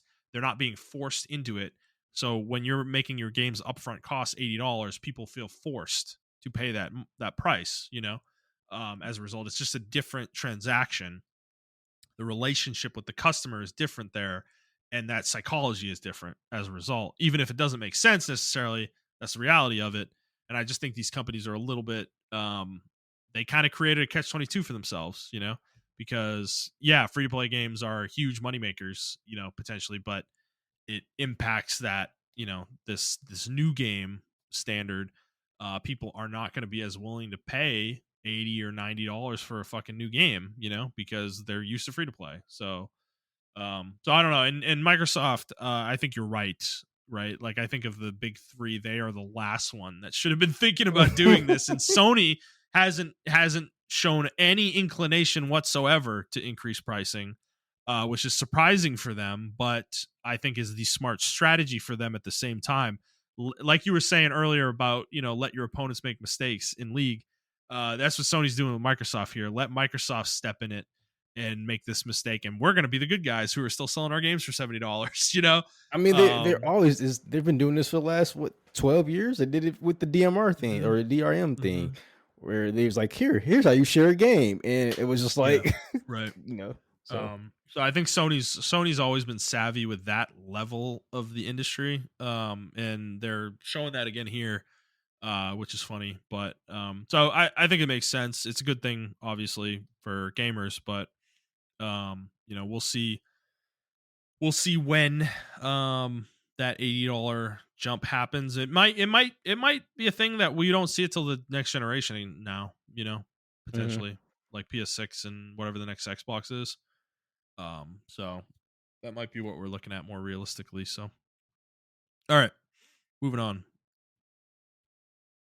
There is a rumor going around on Reset Error. Jason Schreier has kind of started the rumor mill with Sony Santa Monica's next game, which he has said um, their next big thing. So, quote, Sony Santa Monica's next big thing is going well as of a couple months ago. And then he said, I'll put it this way. It's not a new IP, but it might feel like one. Maybe that's why people are confused. Please don't ask me any more questions about this. I'll add the quote there. He's the one who brought it up, so I don't know why he's whining about people asking him questions about it. You But know how he is, man. I know. I mean, yeah, it's like it is what it is. But yeah. So I mean, this kind of indicates to us that this is going to be a God of War game, probably. I mean, the only other series that Sony Santa Monica has ever released is Connecticut, I believe, which, I mean, that was a very, very, very long time ago. So, Wow, I I mean, forgot about that game. Holy shit, you unlocked something. nice. So yeah, God of War game that looks very different from previous ones. And I mean, the obvious thing here is an Atreus game? That's what I'm Question thinking. mark? That's where they left it off at, in my opinion. It looked Yeah. like they were doing an Atreus game. And yeah, and looking very different. Do you think it's not going to be an action game like the previous ones? Like, might it be like a shooter or some sort or something? I hope not. Yuck. I think they might do something akin to like a Horizon type situation where he's more surviving because he Mhm. does use a bow and arrow, so he's Yeah. more sort of like using his survival skills that he learned from Kratos and stuff like Right, that and he's too. obviously he's not as physically strong as Kratos, right? So, Exactly. Yeah. yeah. I can see something like that. Would it excite you though? Does this idea excite you in a Atreus Yeah, I game? actually do want an Atreus game. So, You are in the minority, dude. really? I thought people would. The reaction to this from my sphere at least was very negative. Like, people are not excited by the idea of an Atreus game. Wow, I liked So his gameplay. I don't know. I thought there. yeah, I mean, that's a minority opinion. People hated his gameplay in Ragnarok. I didn't hate it either, I didn't hate personally. it. I mean, it's not the best, but I saw the potential in it, and I'm like, wow, if they Yeah, can flesh this right. out and maybe give him DLC or his own game. Like this, he would be like really cool to play as because he's like more faster and nimbler than fucking Right, right. Kratos. You Yeah, know, so he plays more like a rogue, you know? yeah, Like, yeah, exactly. yeah. And And maybe he ditched the fucking arrow and get like two little fucking daggers or some shit I mean, like he that. is You know? Loki, right? So, Yeah, exactly. spoiler, sorry. Yeah. But yeah, no, I mean, yeah, that would be cool. Like, that gameplay would be really interesting, actually. So I don't know. I'm intrigued by it personally as well. I mean, Ragnarok's been Um, out for 3 years, y'all. Get over yourself. But anyway, keep yeah, going. and well, we knew that in the first game. Actually, Yeah, I think yeah, there was like a suggestion of it in the first game. So, yeah. but um, yeah, I love Kratos. Don't get me wrong, I do, and I would be happy with another game with him for sure. I think there are cool ideas you could do with Kratos still. That there was one I heard somebody posited out there was like the way you introduce the other pantheons is that they catch wind of what Kratos has done now in two different pantheons, and they're like nervous. They think he's going to come for them, so they go to him instead and end up forcing the issue. And he, and then that's how he gets pulled in, like the Egyptians or something. Yeah, I could definitely see that. He's like, I'm not coming to that world. Well, just in case, we're gonna We kill want you to make anyway. sure we kill you. We don't know. We don't know what you're gonna do, buddy. So I actually like that idea. I thought that was kind of a cool idea, but doesn't seem like they're doing that here. So, but I think I don't know. I think Atreus, even though exploring these things could be interesting as well. So, Yeah, we'll see. that's We'll see what they decide to that's do. man, that's crazy. How we're continuously in the minority for stuff like that. That's crazy to me. Yeah, yeah. I mean, like, I think neither of us were the biggest fans of Ragnarok. That's true. That is true. I it's a great game, but it's too long, Yeah. And it got too cute with some of the things it was trying to do, for sure. But I didn't think the Atreus gameplay was bad.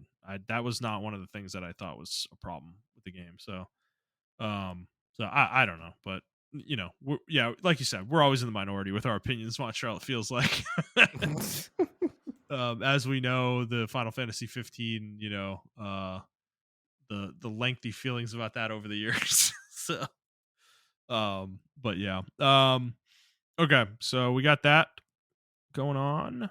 And then this happened today. Battlefield 6 was officially revealed. We had a reveal trailer. There's going to be a multiplayer gameplay reveal on the 31st of July, a week from today. Watch, did you check this trailer out? Did it get you hyped? Uh, yes and no. Bro, I'm gonna be honest with you.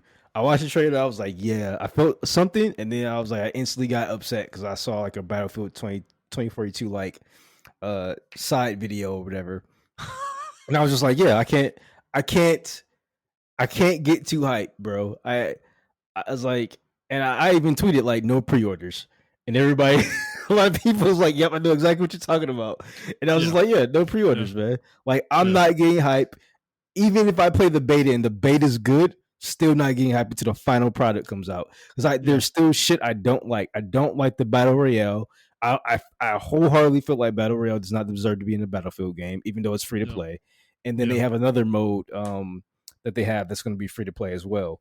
Um, yeah, So I just don't know, man. I like the campaign idea. I think the campaign idea like of America. I always like.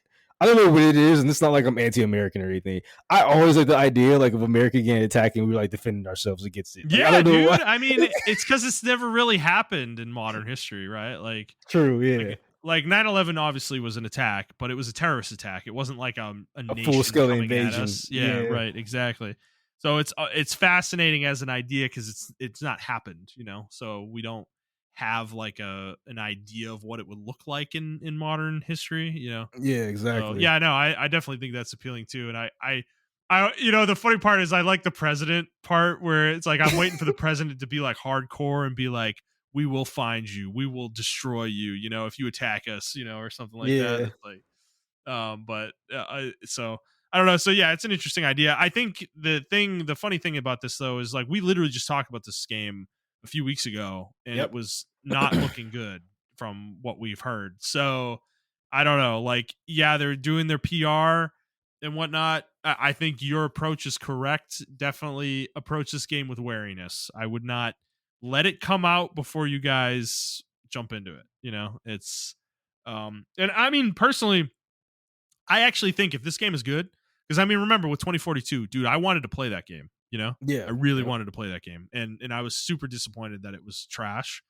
Um, so when this game comes out, if it is good, I want to play it. I'm super in on a Battlefield game. Like I've never played Yeah, one, and I don't yeah, know why I haven't actually. Really, you never Um, played one? I will say no, it's dude. slower. It's slower than Call of Duty games. So don't go in expecting like. I know you don't like Call of Duty, but just don't go in expecting like a No, lot of it's not what action. that's You know? exactly what I want. I don't want Call of Duty. I want like PUBG, closer to PUBG.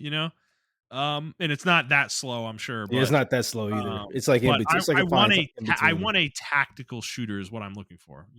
One where Yeah, you really need to think about your positioning. You're not just rushing in and it's twitchy. Who kills who first.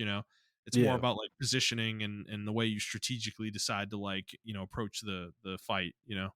And stuff, and all the destruction coming back in this game is super exciting as well. So I don't know. Yeah, I want to play this game as well, and I hope our group is into it.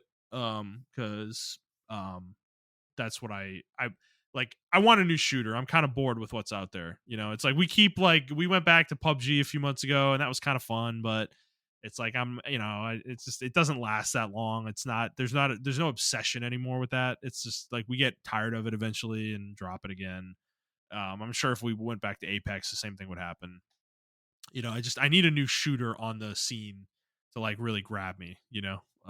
So yeah. And that's why I like Ready or Not, even though it's not multiplayer. It's like co-op, but I haven't played that. But I do want, like you said, like a tactical shooter. I I don't want to play Rainbow Six. Uh, yeah, that seems a yeah, little that bit game doesn't too. appeal for some reason. I Yeah, don't. like it's Yeah. too much. If that makes any sense, I don't know why. Yeah. It feels like a Mortal Kombat game that's a shooter. Like I don't know why I view it that way. That might be completely off base, but like every time I've seen it, like the characters have these like character intros, like the operators or whatever, and I just think Yeah. of like Mortal Kombat for some reason, you know. Well, like the So gameplay is more so like it is character focused as well, and it's one of those games where it's like it's a tactical League of Legends in my opinion. You have to learn what yeah, the operators do, and they can do different things and stuff like that. But I mean, the core gameplay is still tactical, but it is more twitchy, but it's more Counter Strike twitchy if that makes any sense. Like I don't like Counter Strike, yeah, so. yeah. Um, so that's what the game kind of reminds me of. So I'm with you. I will say Battlefield is a little bit more faster paced. It's not as tactical. It's more so like if you have a good squad, y'all can take over objectives for sure. Yeah. Yeah. Uh, but it is more so like it's more focused on giant battles. If that makes any sense. That's what I mean though. Like there is tactics within that of like Yeah, yeah, do you decide to go for that objective or flank or, try to open up something else on the map? Like there's choices there. yeah, You're not just running in a straight line and down the same path and, you guys meet in the same place and you fucking whoever shoots better wins. It's like it's not yeah. that kind of game, Exactly. Yeah. so so yeah, I don't know. So I'm tentatively interested as well. But we'll see for sure on this. I mean, I'll probably be checking out the gameplay reveal next week for sure. I'll be very interested to see what they've got cooking there. So, Well, they are doing the beta too on the 4th, I believe. oh, okay, cool. Open beta, so we can Oh, try really? it Okay, then. Yeah, maybe. Yeah. How long is it going? I'm not too sure. Probably for like a weekend or something like that. Okay, yeah. So maybe we'll check that out too. Yeah. All right. Fair enough. All right, let's move on to our next story. So it's been confirmed from Circana that the Nintendo Switch 2 is the fastest selling gaming hardware in US history on launch. 1.6 million units were sold during its launch month in the US. And 82% of those buyers also got Mario Kart World. So this is edging out the PlayStation 4, which had 1.1 million units sold in the same time frame, I believe, on its launch as well. Um, so yeah, that's I mean, it's big. Switch 2. Were we Is wrong, Montrell? Yeah, I guess so. I'm not wrong. That shit's ass. This console's not. I don't get it. So do you think it's gonna drop? Like, you think this is just like a temporary thing? No, I think it's going to sell because it's Nintendo and it's the Switch. So I am definitely Yeah. not putting Yeah. my cards in or putting my money on that.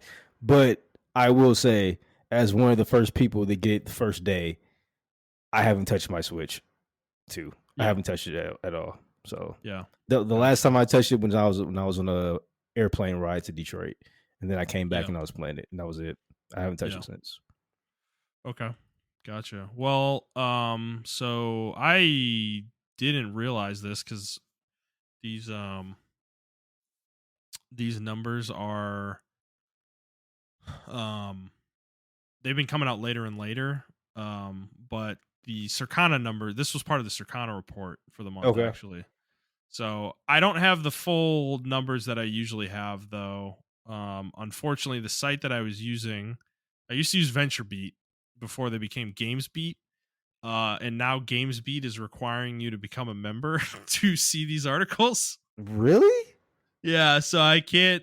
I so so I am going to apologize here for not being prepared here for this. So all I have in front of me is going to be the top 20 best selling games in the U.S. for the month of June. Not any of the other numbers we typically have. So I will look into this for next month because yeah, GamesBeat had the best formatting for it that I liked. And yeah, that's really fucking annoying now that they're putting it behind a paywall. Um, so yeah, so this is top 20 games, best selling games in the US for June of 2025. Elden Ring, Night Rain, number 1. Number 2, Death Stranding 2 on the Beach. Number 3, Mario Kart World. Number 4, Call of Duty Black Ops 6. Number 5, Stellar Blade. Number 6, Forza Horizon 5. Number 7, MLB The Show 25. Number 8, Minecraft. Number 9, Grand Theft Auto 5. Number 10, Rune Factory Guardians of Azuma. Number 11, Split Fiction. Number 12, EA Sports FC 25. Number 13, Elden Ring. Number 14, NBA 2K25. Number 15, Red Dead Redemption 2. 16, The Elder Scrolls 4 Oblivion Remastered. 17, Wow. Star Wars Battlefront 2. 18, Cyberpunk 2077. 19, Assassin's Creed Shadows. And 20, WWE 2K25. This is a weird month. Yeah, for sure. Definitely. Yeah, like, I mean, the top makes sense. Elden Ring Night Reign still being on top, though. Like, that's fucking crazy, bro. Is this game good or something? Like, like, I'm almost tempted to try it, to be honest with you, dude. yeah, like, yeah, is this game like really good or something, or is this just the Elden Ring name? You know, I like think the carrying it? Elden Ring name is carrying it for sure, but I am tempted to try it because from what I hear, it's like not a regular Souls game. Like you have different characters with different builds and different gimmicks to their build, and Yeah, I actually like that. Like I don't know, it's like a standard action game to me instead of a action RPG. yep. Death Stranding 2, dude, being number 2. This game came out late in the month, honestly.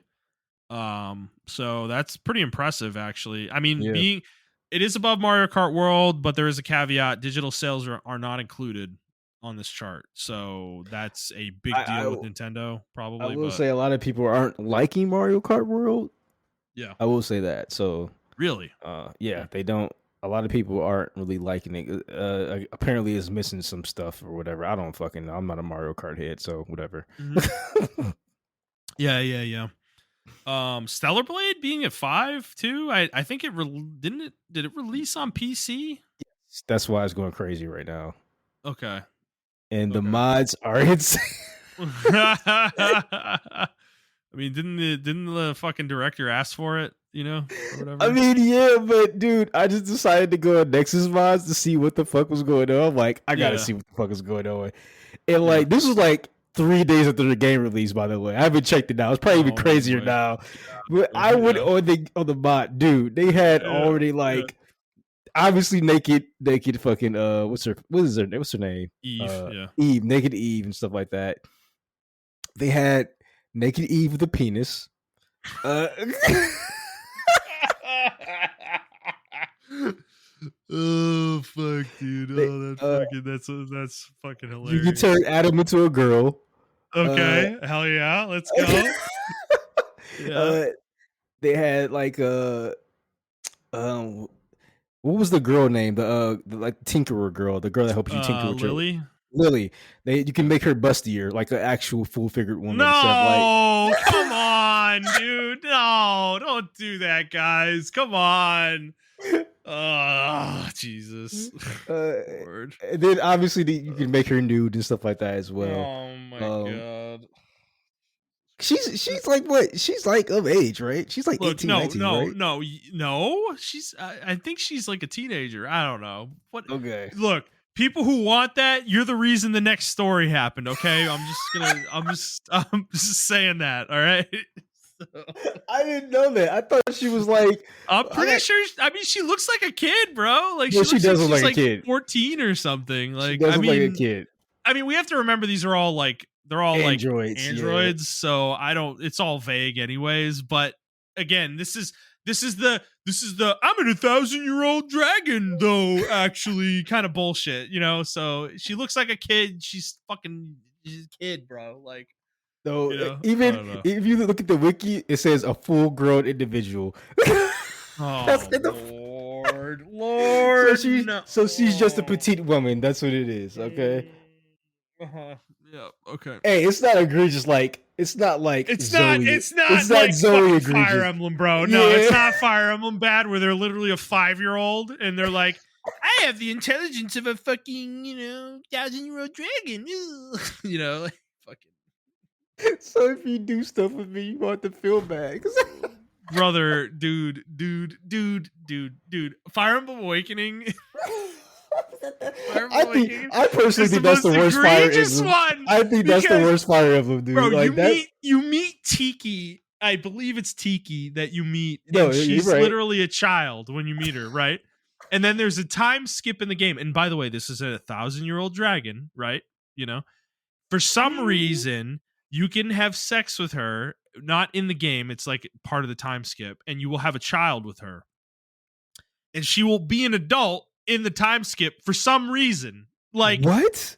yeah, why? Why? There's an adult version of Tiki, like the character, you know? Okay, yeah, that was Um, definitely they're definitely playing with that. and They're playing that fine line. the They're logic makes definitely no sense. yeah. Like, why would the character suddenly grow up after 1,000 years? You know, it's like, You probably heard. it's so gross, bro. It's super gross. Oh man, yeah, that is gross. Um, That's disgusting. hold on, let me Actually, make sure I got my character right. Fire Emblem Tiki is oh, Tiki is from, the dragon. That's the brown skin dragon girl, right? Or am I yes, think- she is from Divine Dragon. Yeah, she's a playable character in Fire Emblem Awakening. Oh, I see. She's an adult in Awakening. Okay. I'm wrong. Okay. Okay. she is. So she's not a kid when you're having okay. All right. All But right. why did she? Okay, maybe because of the pregnancy. Okay, Well, okay.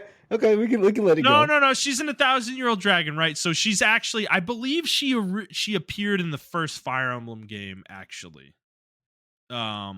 She does. She So did appear in the first Fire Emblem. yeah, so she's grown because a lot of time has passed since the first Fire Emblem game, actually. So okay, Okay. all right, okay. Okay. All right. No, I'm not letting I'm people off sorry. though. But Zoe from League of Legends, there's no excuse for that. Yeah. That's a 10,000-year-old god who just decided like, hey, I just could look like this. God. Yeah, dude. I don't. League of Legends, by the way. Yeah. Full of progressive fucking liberals, Hey, you know. Hey, I will say they all put their fetishes in every champion. I mean, you got Set, No, who's that's obviously somebody's fetish. dude. You got fucking Aurora, who's somebody's fetish. You Yeah, got 100%, 100%. The game like, is a fucking fetish haven. Like League's champion design is ridiculous at a certain point, you know. Like, brother, Briar's probably somebody's fetish. Like, she shows her feet in the splash art, bro. She's somebody's fetish. mhm. That's somebody's foot fetish. Yeah, yeah, yeah, yeah. All right. Other games, notable games on here. I mean, it's a lot of old stuff. Forza Horizon 5, which just came to PS5 recently. That's still huge. Minecraft, Grand Theft Auto 5 are resurging for some reason. Rune Factory, though, is interesting at 10. That must be a new game, I assume. I think that came out for the Switch. Actually, it Yeah. isn't new, but I don't. When did that come out? Let's see. Oh no, it only came out for fucking Windows. Actually, what the fuck? When did it come out? Oh, it did come out June 5th. Oh no, it is on the Switch. It's on the Switch as well. Yeah. Okay, that makes sense. So that makes sense why that's on there. Split Fiction's still showing up strong at 11. Nice. Elden Ring, dude. Like, did Night Ring get people like who didn't play Elden Ring like, oh, this looks cool, man? What's Elden Ring? You know, how is that possible? I'm gonna say, like, how do you not know what Elden Ring is, dude? Like, right, come dude, on, right. man. Battlefront 2, man, still on here too. By the way, Hey, man, you can buy the whole game and the DLC and all this stuff for like $5, bro. yeah. That's impressive. Assassin's Creed Shadows hanging on at 19 as well. I'm Something surprised like about that. Yeah, I'm surprised by that actually. And then Cyberpunk, dude, yeah. So I was thinking about playing Cyberpunk because the patch came out for like had PS5 Pro enhancements and stuff on it finally. Okay. So you can play the game with VRR or whatever what is it called? What's the fucking PlayStation's Like their, AI scaling thing, would you? yeah, whatever their fucking AI I forgot scaling what is. I forgot what it's called, but I know what you're talking about. PSS. Is it PSS? No. A PSSR. PSSR. That's what it is. Yeah. PlayStation Spectrum Super Resolution. Yes. Spectral Super Resolution. Which is Nvidia's is DSSR, isn't it? Yes.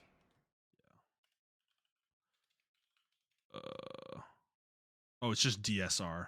I thought it was DSSR. What the fuck? No, it's just DSR. I know. Whatever. It's not. You guys know what we're talking about. We're talking about AI upscaling. So yeah, they finally released a patch to utilize that. So frame rates are significantly better. You can actually get to 40 frames on fidelity mode, apparently. Ooh. And I'm like, okay, because the game didn't look great when I played it last year. Like it ran smooth and everything. Like there were no frame issues, but the game's like fidelity wasn't super great for what I was kind of expecting. necessarily. So that is kind of getting me intrigued with maybe jumping back into that as well. So yeah, interesting month in June here. I, I will say, I want to ask: is that PS Plus or PS5 Pro worth it? Um, I guess it depends on the game. Like Okay. you can play games. There's certain games you can play on fidelity mode at 60 frames now, but it's not all games.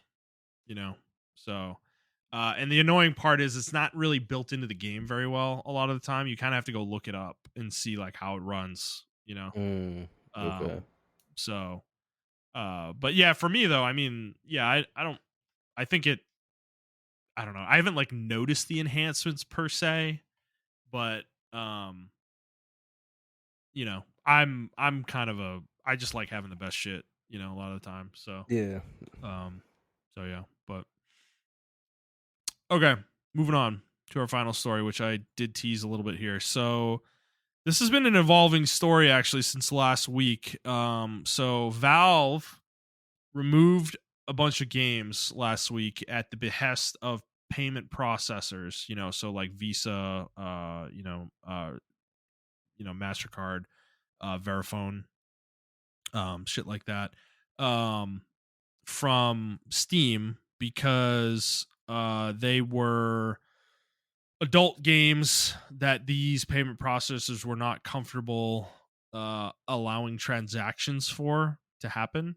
So, in particular, on Steam, these were games that had aspects of incest and rape in them in the game.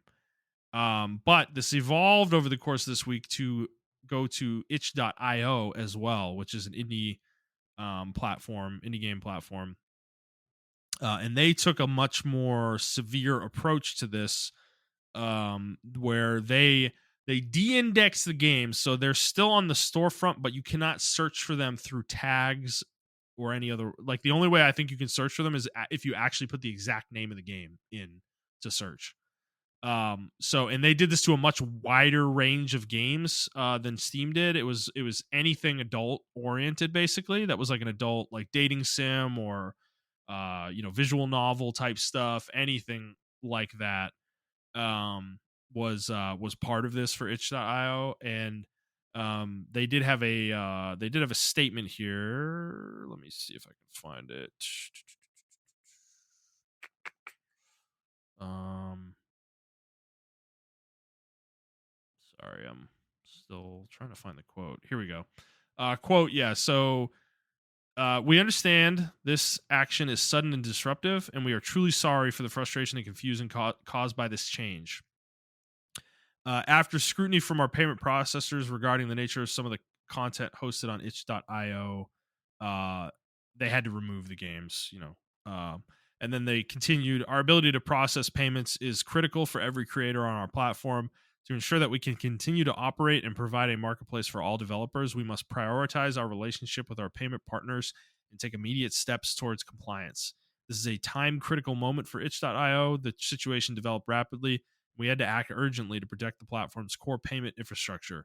Unfortunately, this meant it was not realistic to provide creators with advance notice before making this change. End quote. So basically, what they're saying is they had to do this, at in a snap, basically. So developers had no chance to modify their games or change anything beforehand. So they were just delisted with no real notice, which is not a great look for either Yeah. platform. But yeah, Montrell, how is this situation hitting you right now? Um, I don't really partake in adult Mm-hmm. games. Mm-hmm. Um, obviously with the Valve situation, like I am not for like the rape and incest games. I think those games should be Right. that's weird as fuck to me. That's It is definitely weird. some kind of fetish that you shouldn't really be dabbling into and feeding. Yeah. Um Right. Right. so Commercially. Yeah. yeah, commercially in my Right. opinion. Yeah. So Yeah. um that being said though, it's a slippery slope, man. Because like it's almost like with the firearm thing or whatever, which is why people are so, which is why sometimes the gun community is so adamant where any type of ban comes down for any type of thing. It's like Yeah. when you give them one step, they're gonna take a fucking a country, you know. So like, Yeah. with guns, like, if you ban something, then you might as well ban the entire gun or whatever the case. And I feel like that's what's gonna happen with adult games. Obviously itch.io was like the first to do it. I'm looking at the Reddits and stuff. People are saying GOG might do it as well. Yeah. Um, It makes uh, sense. They're probably gonna go for all of them. yeah, and uh, I don't think this is. First of all, it's censorship, and I don't like censorship in games. Like, yeah, Yeah. we talk about the Goonie that's in video games and like how it's ridiculous and stuff like that. Even with all that being said, I still don't believe in censorship in video games. Hmm. Because what if there's a topic that a video game developer wants to explore, and now we can't explore that because somebody is offended by that particular subject matter or whatever the case may be. So I think, yeah, like, because like what's next then? Like, because what if I don't know these particular people, but I'm this is and then this is like I said, I'm before I say this, I'm a Christian, but like, what if it's like a Christian group and they're like, now we're gonna ban all games with satanic imagery in it. So now you're Hmm. out. So now your Outlast is gone. Now Yep. Resident Evil is gone. Now all these other games with Doom is gone. All these games with satanic imagery in them are just gone now, and we can't play those games anymore, or we can't buy Yep. those games anymore. Then what if they say, oh, well, with another group, mom against guns or something like that? We don't want any games with guns in them, and Visa and Mastercard shouldn't be supporting those. And now Call of Duty's gone. Now all these other games are gone. So like, Yeah. it's a very slippery slope that we don't want to go down, in my opinion. Like I said, I understand that small section of games that we just discussed, that I just said. But even that, I'm like, ooh, like, I don't like those games at all. But bro, I don't like where you're going with this shit at all. Like, that's Yeah. a very slippery slope. And obviously that slope got wider, and itch.io just said, fuck it. Like, I actually just tried to search itch.io, and yeah, it's it's nothing's there at all. So Yeah. Yep. it's crazy that you can't do anything like that anymore. So Yeah. Yeah, and I largely, yeah, I pretty much agree with what you said. Like, I don't like these games either. The adult games, the ones that aren't, rape incest, like, still are kind of weird. There's, yeah. those ones with the kids and shit, or the Yep. characters that look, that kind of weird fetish that people have for some fucking reason. Those games exist out there. I don't know. I think you should be able to make what you want ultimately.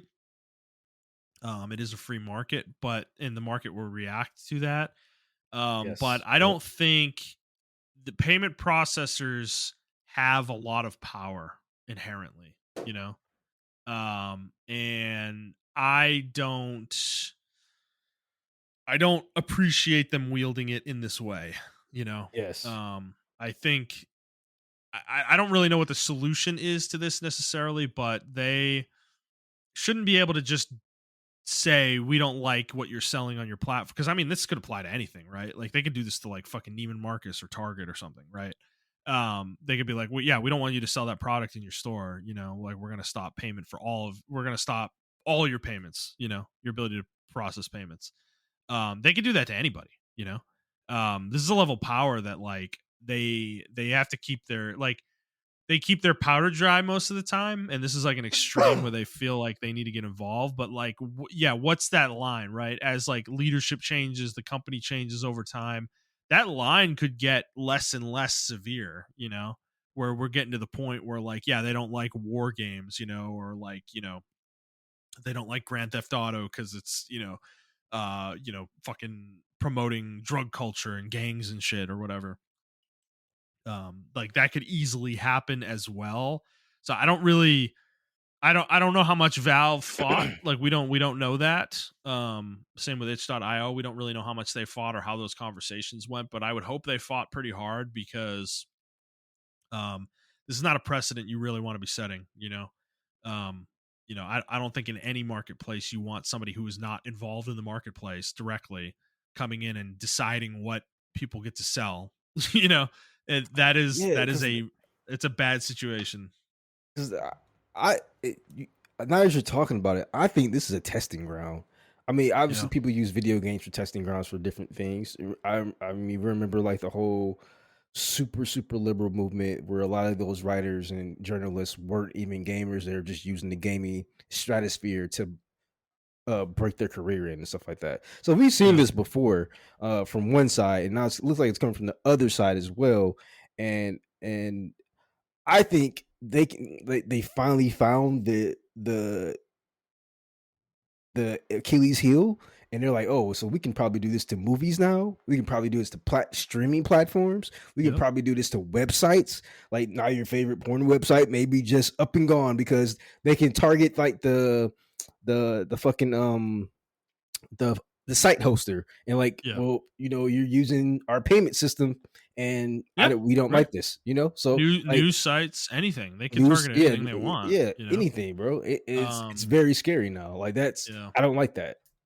Yeah, and I don't know what the solution is necessarily, right? Like I don't know if like the government getting involved in some way and having some kind of regulation about this, like what they can do and what they can't. Like or even how that would be written, like what that would look like. I don't know necessarily, but I will say, this is the kind of thing that we should be getting up in arms about as gamers. As much as I support the stop killing games, from a perspective, this is a lot more serious than that, in my opinion. Like because we're talking about games that are literally like on their last leg and like no one's playing them for the most part, that are getting shut down.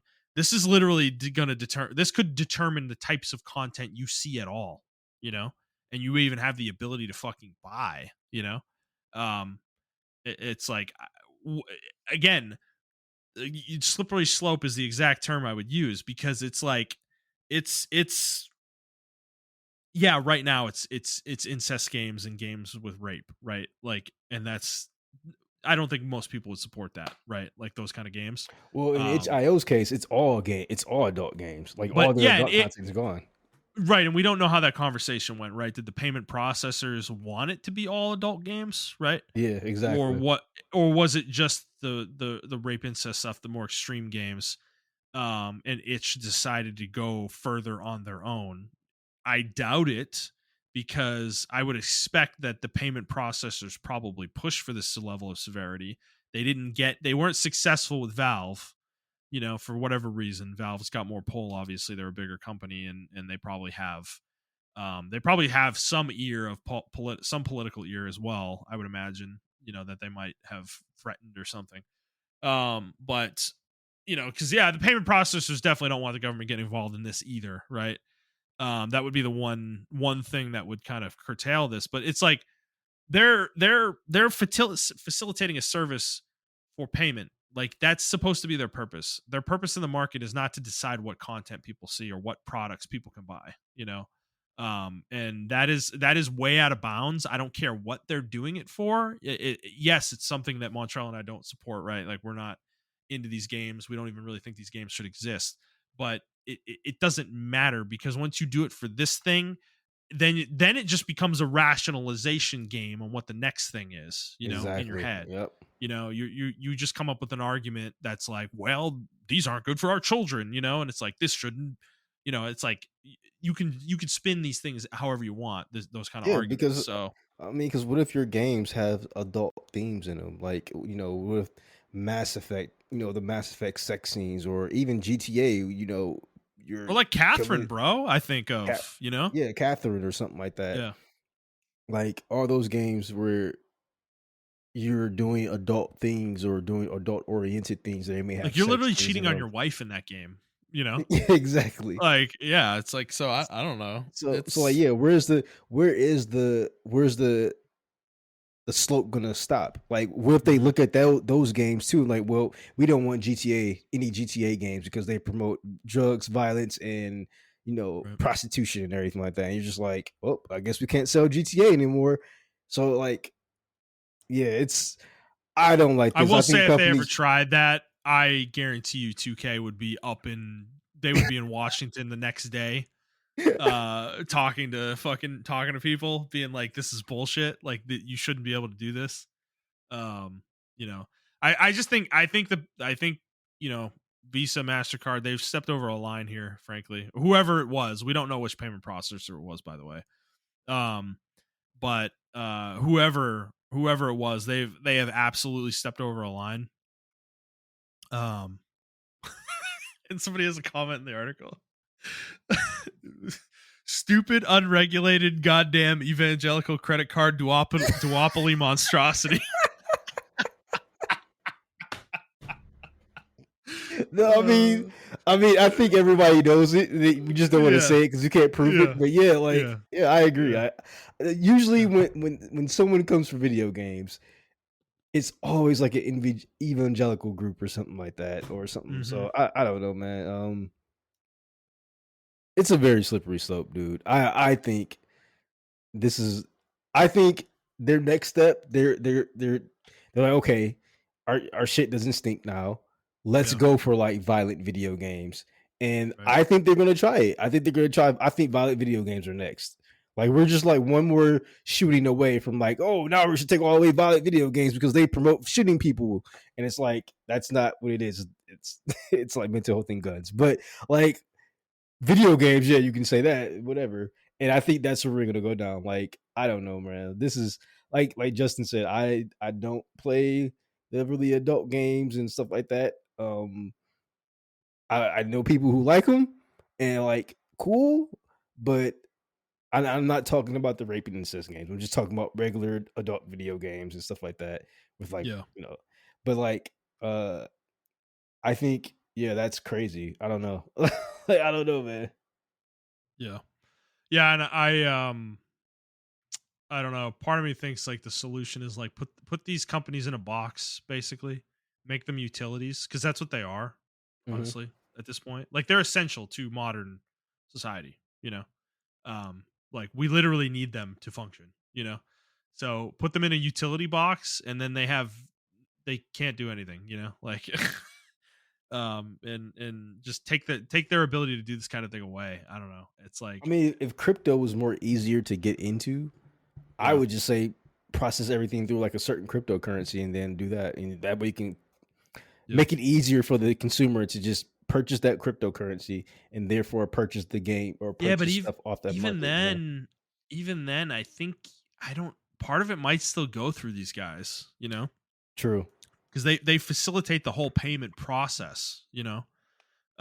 So yeah, like I think even if you're using crypto, I don't think it matters what form of payment you're using. Like you still need their systems in order to process the payment. So they have a lot of power they could wield, and they're wielding it here. And this is definitely something we as gamers should be up in arms about. This is not a good situation. This is the kind of thing you should be calling your representatives about and being like, hey, this is bullshit. I'm very concerned about this. Because yeah, we don't want companies wielding this kind of power like this, because it's like an unwritten rule, right? All these companies have leverage, right, within like like let's just take for instance like a physical supply chain, right? Distributors have outsized power in the physical supply chain, right?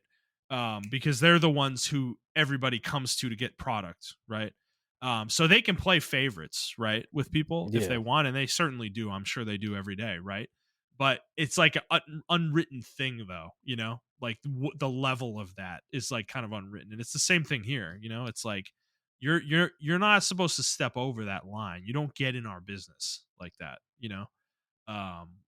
Like you're making a shitload of money off of the shit we're doing. Be happy with that, and stay in your lane, bro. So I don't know. It feels like this definitely feels like some executive is overreaching or something at one of these companies. For sure. But I don't know. We'll see how it evolves. I mean, I think Montrell's prognostication is right on there. I think we're gonna see like GOG probably next, and maybe Green Man Gaming and all these digital platforms that sell digital games are probably gonna be going down the same path. Um, More than Yeah. likely, I because I don't know, mean, man. why would they only hit two of them? That doesn't make sense. Yeah, I mean, So, I just don't think it's gonna stop here. I wouldn't be surprised in the next 5 to 6 months we hear at any game with like a gay character is getting fucking axed, or or something like something that. like that. It might not be Yeah, that specifically, but it's like, yeah, yeah, and all, that all like all the characters that have trans that let you be trans or something, it could yeah, be something along exactly. those lines Yeah, too. Like anything like that, yeah. So Um, so we'll see. Um, I hope it but doesn't get to that, but I can definitely see it happening. It's yeah, not outside of the realm of possibility. I would say that. There we trust go. me, if it got there, we're in territory where like government definitely would have to get involved, in my opinion. Would they? I don't know. I don't I think don't they know if our would, but they should. yeah, I agree with that. yeah. Yeah. Because that's like you're definitely letting the power get to your head at that point. So okay. Well, Montreal, that's all we got today for news. Is there anything else you want to talk about before we head out today? Nope, that's it. All right, guys. Well, if you like this episode, please like this show, review the show, and subscribe to the show on whatever feed you're listening to it on. And please subscribe to us on YouTube. If you'd like to interact with the show, you can do so on Twitter at The Players Take, or you can send us an email to theplayerstake01@gmail.com, and we will answer your question on the show or read your comment if it pertains to what we're talking about. All right, and that'll be it for us, guys. We hope you enjoyed this episode. We will see you next week.